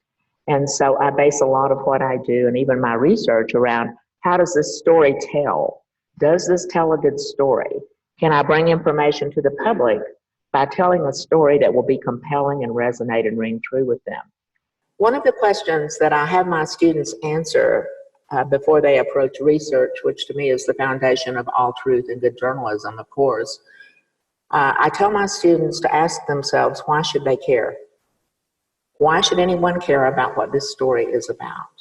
And unless we can answer the question in our work, why should they care, we may as well abandon it and move on to something else. I approached this body of work about 12 years ago. Had the privilege of having Father Francis Martin of the Washington, D.C. Diocese as my spiritual director. He was also the spiritual director of Dr. Ralph Martin and Dr. Mary Healy. So I was in really good company with those fantastic theologians, but I'm a storyteller. But he taught me the necessity of the quest for the truth. And he taught me how to go after the truth with diligence and passion. And so when I was working in the DC market and the subject of abortion and selling baby body parts and all the atrocities surrounding abortion, I decided that the world has a right to know and a need to know the true story about how we arrived at this point in this cultural war, and how this abortion issue has been used as the hub of the wheel to advance us to the point where we are today, which is a state of total depravity as far as I'm concerned. So I began this quest, and it's turned into quite an adventure. It's lasted about 12 years now. I've accumulated more than 15,000 primary source documents and have really, I believe, unlocked the entire true story of abortion and how we came to be where we are today. This is a book. I'm nearly finished with it. I'll be finishing it this summer. But basically, I call it Sacrifice, the Abortion Conspiracy, because as I began to unwind this thing, I realized that it truly was and is a complete conspiracy to overtake our entire world for the sake of circular humanism and to pursuing liberty and the pursuit of happiness rather than honoring and protecting life. And the question that was begged to me was, what strategies were used to get us to this point? How did the communication strategies play into causing us to adopt this new ideology, which is a total antithesis to what human creation and life and ethics and morality and everything else that holds us in place as human beings and separates us from animals? What happened to us? Why did we buy this huge pack of lies? Well, what I determined was that it was a persuasive media campaign. And it began over 100 years ago. My research begins in 1911. The book actually begins in 1913, when Margaret Sanger, as a fully formed political operative, went to Europe for the first time and determined the course of action to take for us to end up where we are today. And I call this group of three people, I call them the vanguard of life, the vanguard of the abortion industry. And they put together a 3-point trifecta using the work of these 3 individuals and persuasive communication to get us where we are today. And they were Margaret Sanger, we all know who she was, the founder of Planned Parenthood, and International Planned Parenthood, which is sort of off our horizon since it's located in London and was ratified in Geneva, Switzerland, underscored by the World Health Organization as its primary, where its roots take place. Then we have Hugh Moore. People don't know who he was. He was the creator of the Dixie Cup. He was an industrialist. He was instrumental in the forming of the United Nations. He himself funded the first population control fund in the United Nations and put forth what we've been operating under through the United Nations for many years now, and that is mandatory population control in any country receiving U.S. foreign aid. He's the one who put all that in place. He used his many billions and trillions of dollars to do this with. And when he retired that fund and when he retired from public service, quote unquote, he rolled all of his money and all of his support into International Planned Parenthood. And then our really bad guy, I call him the architect. Margaret Sanger is the activist in my book. Hugh Moore is the ambassador because he's the one who spread this message all over the world and empowered abortion to be deployed all over the world. And then enter Lawrence Slater. He was a professor of journalism at New York University. He was very well regarded. He wrote for all the major publications. He was on television and radio. He has fallen into total obscurity after his death in, I think, 1986. He became quite obscure after Roe v. Wade was legalized. After Roe v. Wade legalized abortion, Lawrence Slater spent the rest of his time and money suing the Catholic Church, which he hated, according to Bernard Nathanson, with the vitriol with which Hitler hated the Jews, even more so. He hated the Catholic Church. He saw the Catholic Church as standing in the way of us having a totally socially engineered world that contained only the elites and the intellectuals. Lawrence Slater approached Margaret Sanger about doing her biography in 1950. By 1952, he was full-fledged into a relationship with Margaret Sanger and Hugh Moore. They saw later as a great communicator who could communicate their message to the world. And so he became Margaret Sanger's only official biographer. And he wrote the story of her life, which was published in 1955. He said that during the time that he was working on her biography, he went from being her biographer to being her disciple, and he vowed to carry out her work and see that it was completed, which he did. He was the architect of Roe v. Wade. He was the organizer. The first NARAL was his idea. He's the one who determined to organize it with the cooperation of money from Hugh Moore and money from the Population Fund. He organized NARAL and carried forward with the legalization of abortion. He himself wrote the template for Roe v. Wade, which was deployed and used all over the United States in states, and then the original document of Roe v. Wade, and I have a copy with me that I obtained from his personal files, which I managed to find. And he has 17 annotations in the decision of Roe v. Wade. His research and his work on behalf of NARAL were noted in Roe v. Wade outside amicus brief, so it's totally illegal, but that's another story. The common denominator of all these people is they were completely anti-Catholic, rabid atheists. They were Marxist and neo-Malthusians and eugenicists. Every single one of them were. Their total intent was on creating a socially engineered elite society via population control through abortion. I have an excerpt. I managed to find Margaret Sanger's personal journals, and I have copies of those from 1913 to 1952.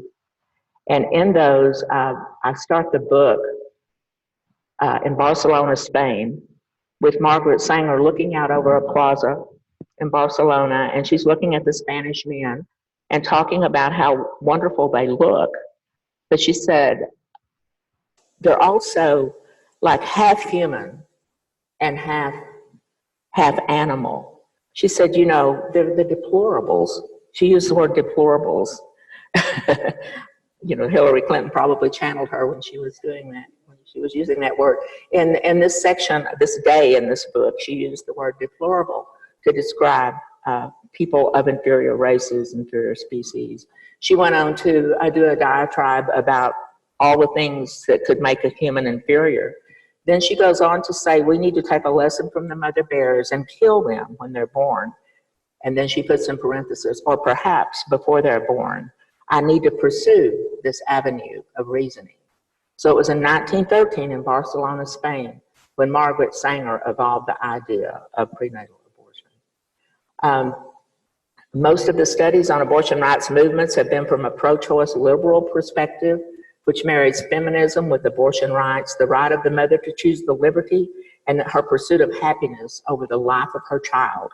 That encapsulates the entire ideology that they promote. And what I have done is look at all the literature that I believe is available on abortion, and I put all this together. It constitutes over 18,000 primary source documents and about 12 big plastic tubs of research. And we have built a database of these documents. So when we tell this entire truth about how we got where we are today, a person can just go find the original document or even go to the place where that document is housed and see actually what's been done to us and what a great conspiracy it has been. And I've mined the National Archives, Library of Congress, the Congressional Library, and literature, and lots of it authored by the forwarders of this campaign. This is sort of what it looks like. Sanger forwarded eugenics and her free love philosophy. She was a very immoral woman. Her lovers included Havelock Ellis, who was the physician and a psychiatrist who wrote the first book on abnormal sexuality, promoting homosexuality and transgenderism. This was written back in the teens. He also wrote a book on selection of species. One of her lovers was H.G. Wells, War of the Worlds guy. And some of these were simultaneous while she was still married to Mr. Sanger with her children back home with him in the States. She was in the countryside with multiple men and women having these 3 and 4 week long orgies as part of her formation into this person who considered free love to be the most important thing that a woman could pursue. Hugh Moore used the population bomb and population explosion, a lot of fabricated notions that he advanced through the universities in the United States and then abroad to convince people that we had to do something to limit population. And so that needed to look like mandatory sterilization and abortion in the subspecies level, anyone beneath the wealthy, the elite, or the intellectual. And then, of course, emerged Lawrence Slater, and Hugh Moore globalized this effort, and Lawrence Slater brought it social acceptance through using all these communication strategies to convince the public of the fact that a woman's sexual freedom was more important than the life that she might carry. And Sanger restructured our social order. This is a book written by Lawrence Slater. And it was a book written at the request of Hugh Moore to forward his population bomb ideology.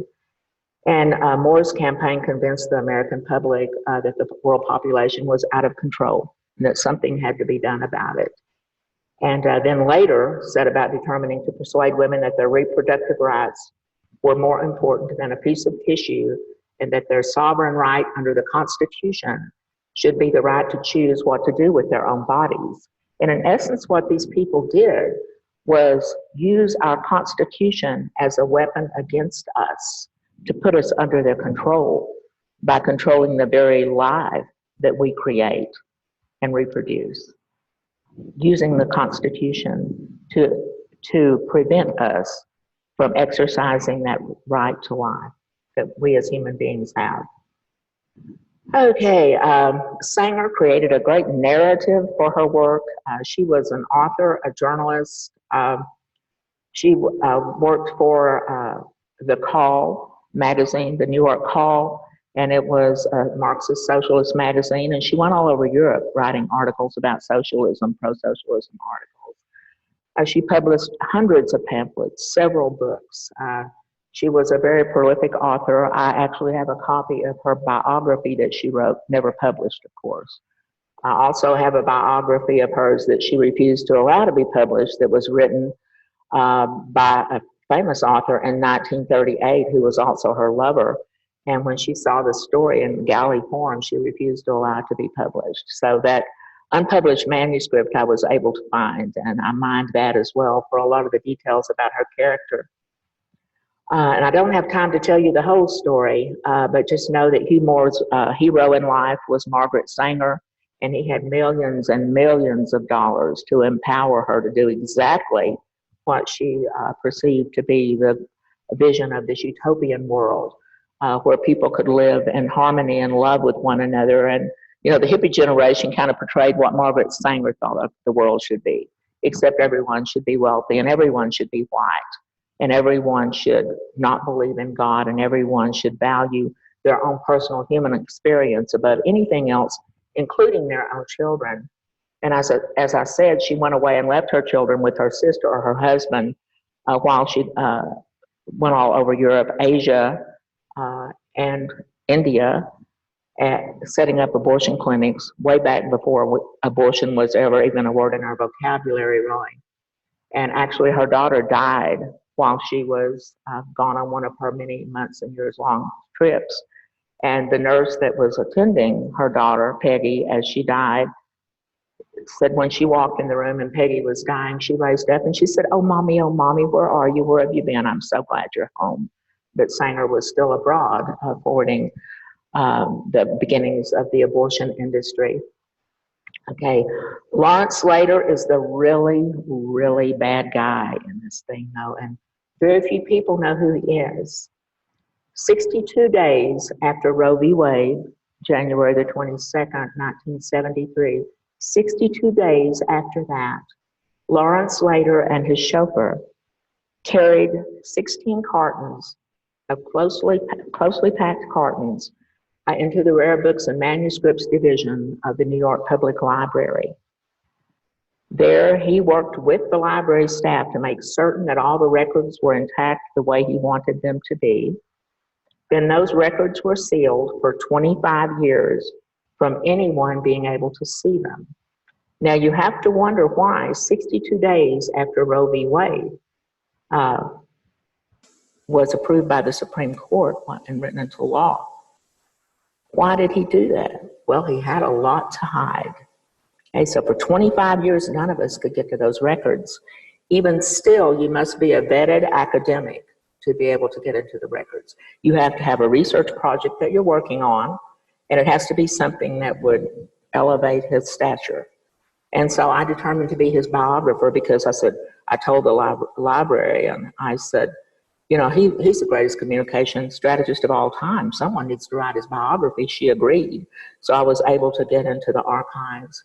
And I spent, 3 or 4 years going back and forth to New York and mining those archives. I've had like a half a dozen different students with me, and other Lisa with me, the one we call other DC Lisa. This is LM Lisa, last minute Lisa. Then we have DC Lisa, and she spent a lot of time helping me. And we gathered information that will boggle your imagination.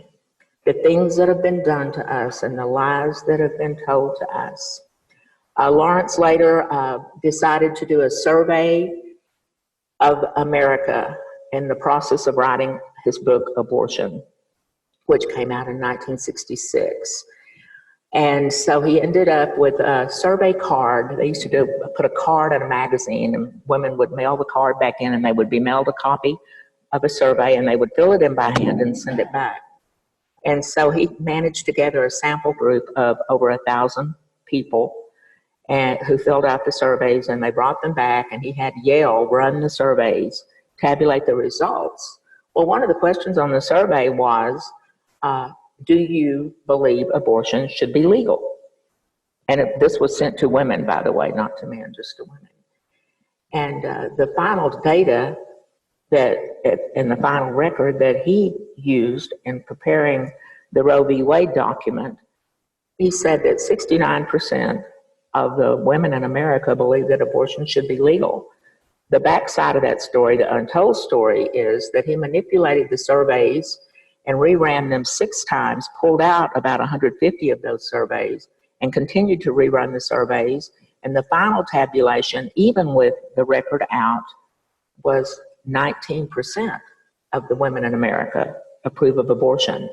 Bernard Nathanson was in the room when he got that final survey, which he had to proceed with using because he had a book contract and he had to finish the book. And he told Bernard Nathanson, for the American public to believe something, it has to be around 70%. If you make it too high, no one will believe it. If you make it too low, no one will have consensus with it. They won't feel as if, they need to join forces with this side. He said, so here, I'll do this. And he changed the 19 to 69. And he went down through the survey and he changed every number to be something that supported this ideology that we're operating under right now. He proceeded to go all over the United States and get stories of women who had had difficult pregnancy experiences, women who wanted abortions and couldn't get one, had to go to Mexico, women who had died from having illegal abortions and so forth. He gathered all of this and incorporated all these statistics that he had gathered and falsified into his book, Abortion. And that book and Abortion 2 were cited 17 times as the concrete facts of what the American public wanted and believed to be true. And it was entirely false. All right. This is a quote from later. He said, Sanger and Moore have changed the verbiage of society, making phrases like population control, birth control, women's reproductive choices, and many others into bywords of the English language. Moore demanded a credible medical and scientific message voiced by sources that could bring authority to the claims. Now, I had a couple of slides that I prepared last night that I'm not sure got into this. I talk about in those how they used what's called elaboration likelihood model, which is a persuasive communication theory. And they even used Aristotle's modes of persuasion, and they structured the communication, the propaganda that was given to the American public around these communication theories, which is what made them so successful. Part of Later's media strategy was that he formulated a manifesto based in the facts that he had gathered. And he sent them to the heads of departments all across the United States in major universities. He started with Rutgers, he went to Yale, he went to Harvard, all of these, and he sent this this is our operating manifesto into where the United States needs to go, and they put it in pamphlet form. And they encouraged the academics to share this with their students. And if their students wanted more, they would send them more. And they sent out hundreds of thousands of these documents, persuading students and academics to buy in to this new ideology. We can't find anything that he did when we go back and look at his primary documentation. We can't find anything that he didn't misconstrue and add to and take away from to serve the persuasive message that they wanted to get out there. At the time of this coalescing of this movement in the 1960s, a couple of things were happening that added significance to it. They capitalized on these things because they knew that some people couldn't be persuaded with a central message of abortion, being the thing to do, even if it logically sounded like the right thing to do. They knew they had to prevail upon the emotions of the people to be able to get a message that would resonate and last. And so they sought out Betty Friedan, who was head of the feminist movement, and they had to persuade her that abortion, and I have the letters back and forth and the notes back and forth between herself and Later, where he persuaded her to become the individual that was representing women in this situation. They capitalized on the war activists, you know, the anti-Vietnam activists, and they persuaded them that if we could just get this cause out there. So they used this as sort of traction and motivation to get the message deployed throughout the whole entire United States. And of course, their work has resulted in over 70 million babies in America being aborted since that time. Their rural depopulation efforts, and this is the one we haven't read much about because not much is known about it. A lot of these records contain this information. 107, we now have mandatory abortion in many of the 171 countries where Planned Parenthood International exists. By the time Roe v. Wade went through the courts, over 50 countries already had abortion through International Planned Parenthood. And many of those abortions were mandatory. International Planned Parenthood was instrumental in facilitating the one-child policy in China. They were instrumental in depopulating the nation of India to a great degree. And they used the pathos play, used by both Sanger and later to great effect. That's engaging the emotions with explosive narrative, yeah, and creating a message that resonates. They used this to get what they called a counter move, thesis and antithesis, where they would get people like Catholics angry and we would push back. And then they would use that pushback to create what Hugh Moore called a conflagration. In other words, to set things on fire. So there'd be the back and forth push-pull. And they counted on this to advance the message. Sanger went all over the United States once she returned from Europe after having visited with Hitler and several other people about genocide and how you correct a population eugenically. She came back and went all over the United States talking about these things. And they would hire, if this sounds familiar, hire crowds to come and riot outside as she was speaking. And I'm talking in the 30s, they were doing this when she would speak. And she barnstormed all across America and raised consensus from people like the Ku Klux Klan. And she was a doll. I mean, she was a gorgeous woman and very, very powerful on stage.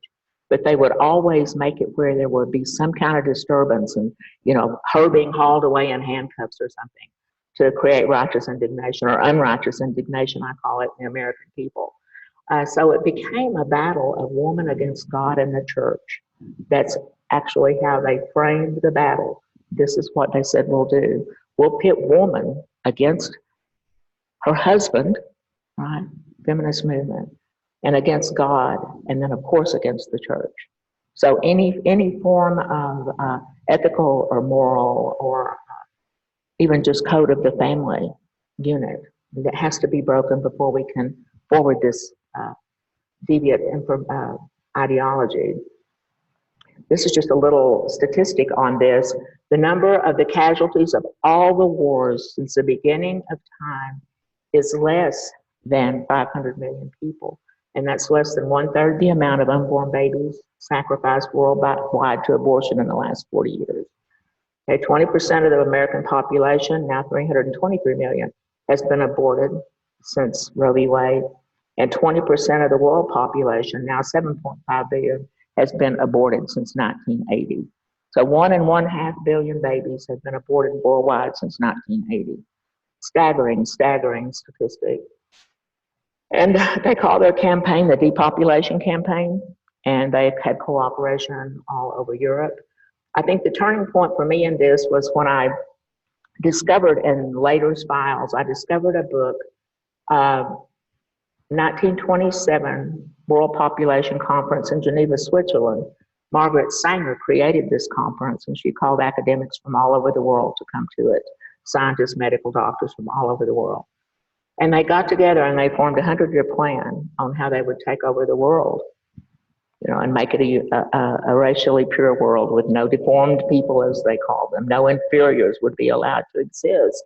And they would exist under a sort of an advanced form of Marxism, where they would all be in control of everything that happened, and anyone could do whatever they wanted to at any time they wanted to. And the whole world would belong to them. Most importantly of all, creation. would belong to them. The power of life and death would be in their hands and not in the hands of human beings, other human beings. And so they proceeded along this continuum, okay, and have obviously succeeded up to this point. Okay. I have in the records a lot of handwritten plans by Lawrence later. He came up with all the catchphrases that you hear. A piece of tissue, it's between a woman and her doctor. All those things are phrases that he coined.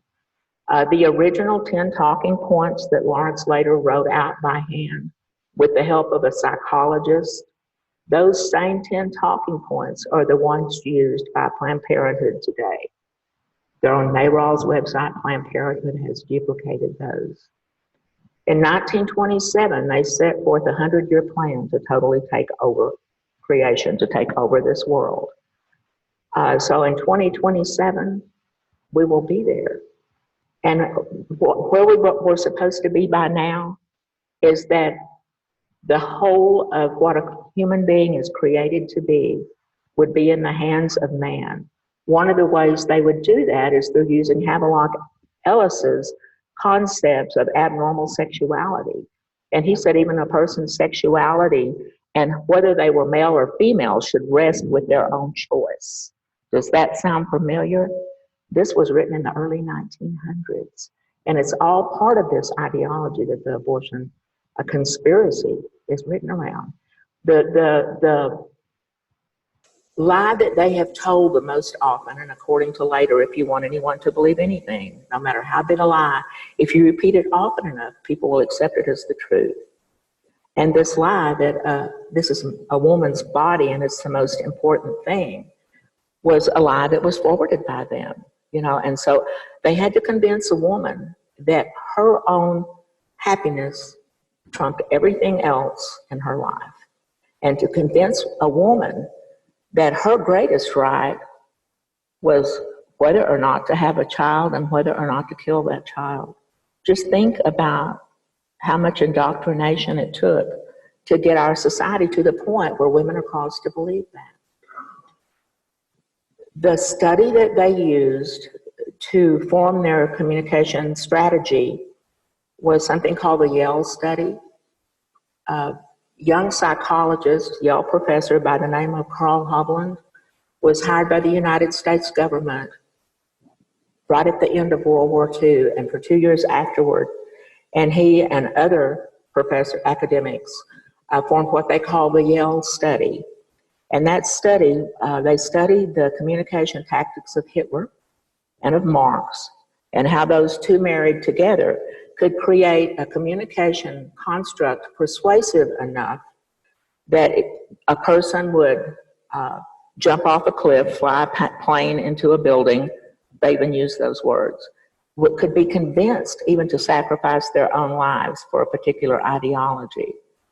And so they used this Yale study to formulate the elaboration likelihood model, which is a very commonly used method and mode of persuasion.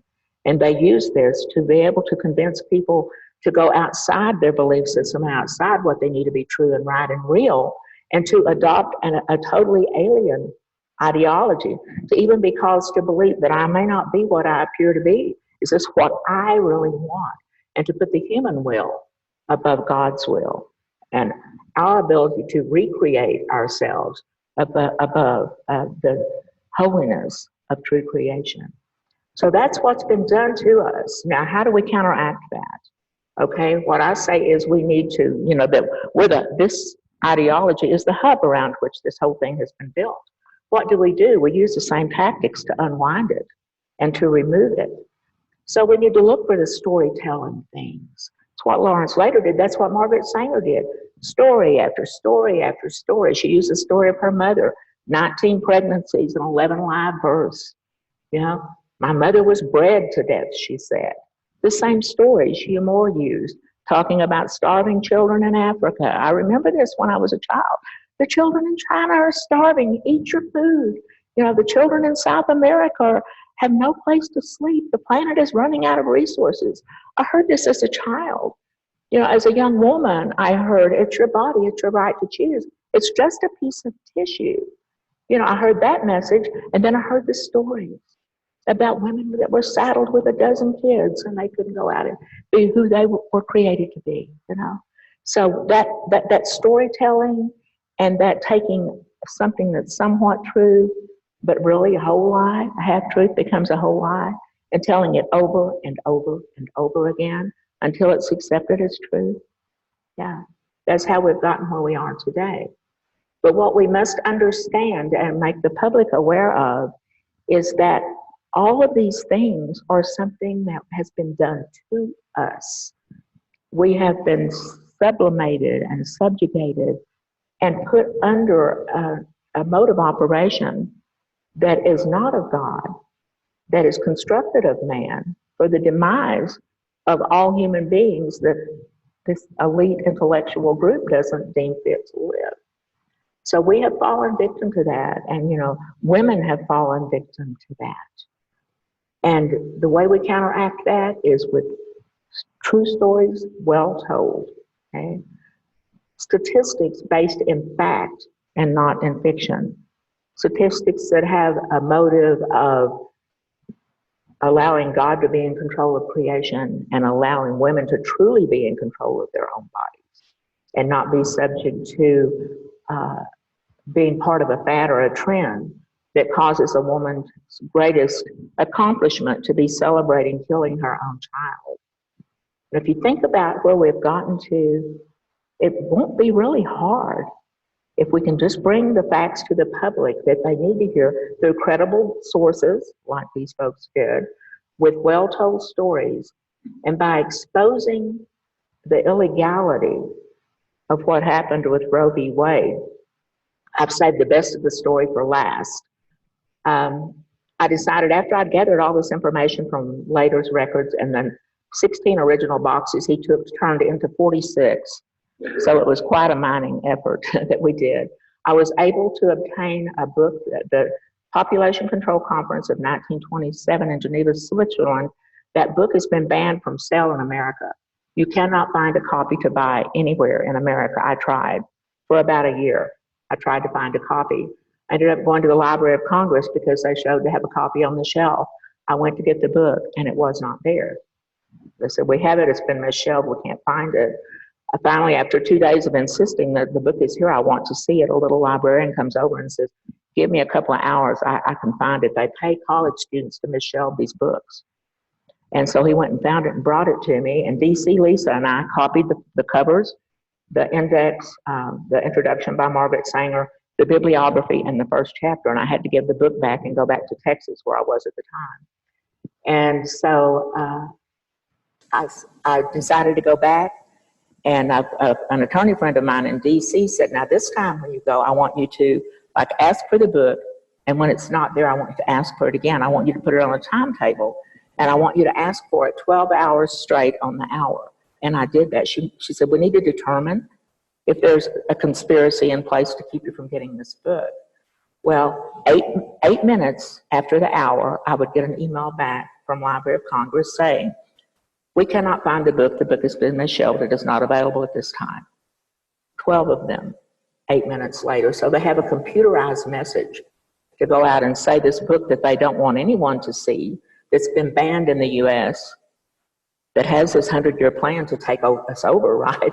You can't get it anywhere. So I'd studied a couple of summers at Oxford, and so I knew a rare bookseller there, and I got in touch with him, and I asked him to find me a copy of the book. And I'm thinking, okay, my copy of Later's biography of Sanger that has all these annotations of mine in it, it's worth $5,000, $5,500 last time I looked. I thought, my gosh, I can't afford $20,000 for a book. So I told the guy, I said, you know, I don't want to pay any more than $100 or so for it. And I got it for $10 and $7 in postage. So for $17, I have a copy that he had shipped to me from Geneva, Switzerland. And when it got into it, I realized that all this social engineering, everything along the way, this has all been part of a formulated plan with milestones, and then looking back at social policy and so forth, you can see how we have hit every milestone along the way, including the organization of NARAL being formed exactly when it was, the population bomb being deployed exactly when it was, and Roe v. Wade going into the courts exactly the way it did. Okay, so we know all that, and I have the book, and I have it, don't worry, I have it digitized. I have those digital files with myself and someone in Washington, D.C. I have the original copy under lock and key. I have 2 binders with it duplicated in there. And I have a friend of mine who's a double PhD in economics, and he also worked for the Pentagon because he's a tremendous IT brain and social construct person. And so he has a copy of this. So we're the only 2 people I know of that even have a copy of this book. But in it, where we have been taken is totally outlined. But I think the most powerful thing that we have, and my friends who are constitutional attorneys tell me, that we have the ability not just to overturn Roe v. Wade, but to vacate it. The attorney that worked for NARAL, a fellow colleague of Lawrence Slater's at New York University, was a man by the name of Cyril Means Jr. He and Lawrence Slater together drafted this document to be taken to the state of New York for the legalization of abortion. John Rockefeller was the governor at the time. He says, if you can get it through Congress, I will sign it. He was an advocate of it. Strangely, the Rockefellers and the boards and all these people, by the way, signed off on everything. All of these people did. And so it went through the legislature in New York. I found in the documents of laters in New York that Cyril Means had written a letter. Cyril Means was the attorney of note for NARAL and one of the co-founders of NARAL. He had written a letter to the Supreme Court Justice in the state of New York, and he said, when you go to look at this bill to legalize abortion, or this cause, I would like to be your advisor, pro bono. I will advise you legally. Here are 3 law journal papers that I have written about British common law, which was the foundation before the amendment. It was the foundation of abortion law in the United States. I will be glad to advise you. I have no vested interest, no interest whatsoever in the outcome of this. I have nothing that prevents me legally from helping you. I have no other involvements that bias me.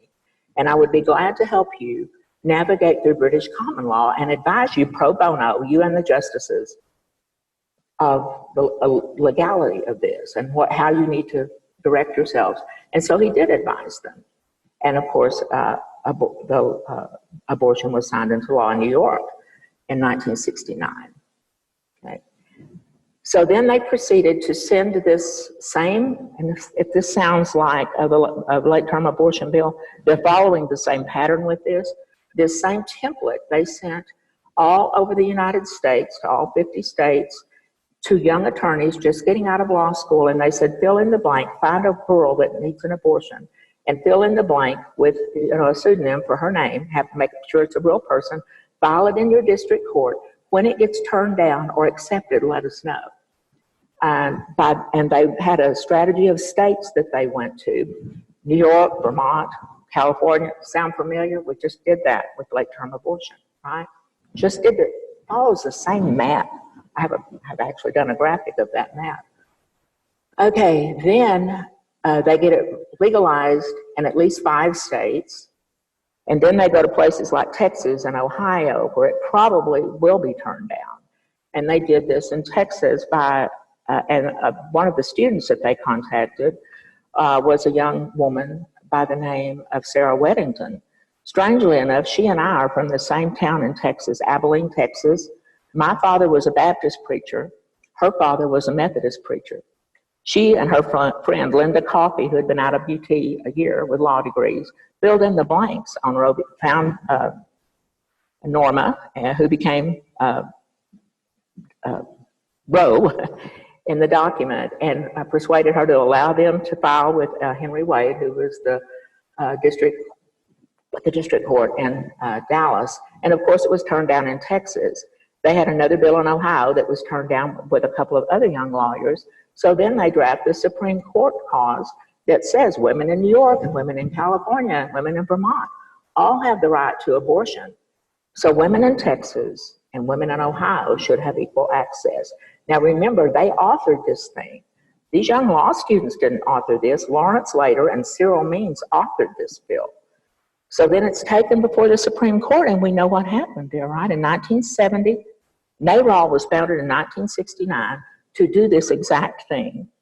And by 1970, they had Roe v. Wade before the Supreme Court. Advance a little further. We're to the point of getting the opinion of the court. They're making a decision whether or not abortion will be legal all over the United States. Imagine this. Cyril Means writes a letter to Justice Blackmun, and he says, I'm Cyril Means Jr. I'm a law professor at New York University. I've written 3 articles in law journals on British common law and as it applies to abortion laws in the United States. I have no dog in the hunt. I have no vested interest. I am totally unbiased, and I would be glad to advise the court pro bono on this matter. According to the people at the National Archives, when I went after this file 2 years ago, they said no one has ever asked for the justice's notes on Roe v. Wade, the files that, where they have to keep every note that they make. And in that file is where I found the letter from Cyril Means. Then I found a handwritten note to Justice Blackmun's clerk, and he said, please order copies of this man's articles from these journals, enough for all the justices plus 4 spare copies. And then he writes to Cyril Means, I accept your offer of pro bono advice on our opinion on this. And so Cyril Means, when he communicates and he advises face-to-face and in writing the court, having no dog in the hunt. He even said in his letter, I file no amicus brief because it doesn't matter to me one way or another how this comes out. Yet he's the attorney of record for NARAL. Well, my friends who are constitutional attorneys tell me between the falsified survey statistics that are cited 17 times, that were later gathered statistics falsified by him, and we have proof of that. And then, of course, Cyril Means Jr. advising Justice Blackmun and the justices on how the law should be formed. That in and of itself makes it totally fallacious. It's totally felonious, and it can be totally vacated once this information gets out there. So I have friends in DC who are constitutional attorneys right now who are looking at how do we do this once this information is public information. And again, we have documentation to support this. And anyone who wants to check up on it can go to the National Archives and ask for Justice Blackmun's case notes on the decision. So there we have it, folks. And so your prayers are appreciated very much as I try to get this thing finished this summer and to my publisher in the fall. So it'll be common knowledge this time next year. I believe we'll see it at the Supreme Court level by this time next year, this motion to vacate. So are there any questions, comments? Yes. Do what now? Oh, okay.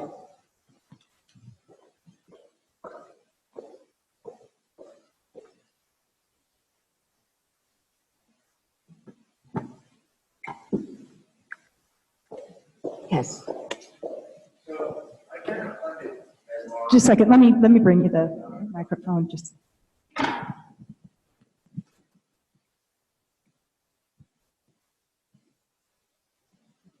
The people at home can hear you.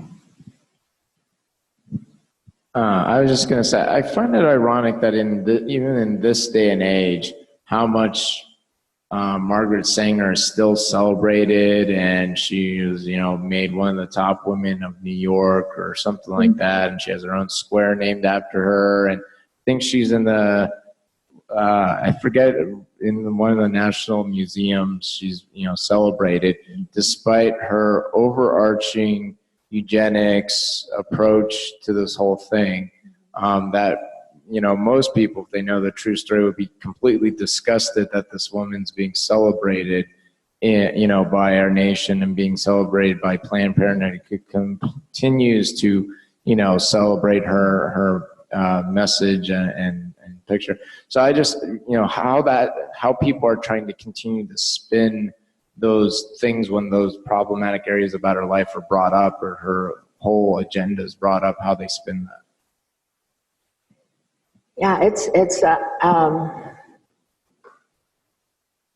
she was a master at overcoming objection, and she could say something that would be totally offensive to people, but they would love her at the end of it. And she was probably the most persuasive person that ever lived. If you really want to see her the way she became, there's an interview on YouTube. Her last interview was with Mike Wallace, and she's in her 80s. It's maybe 6 months before she died.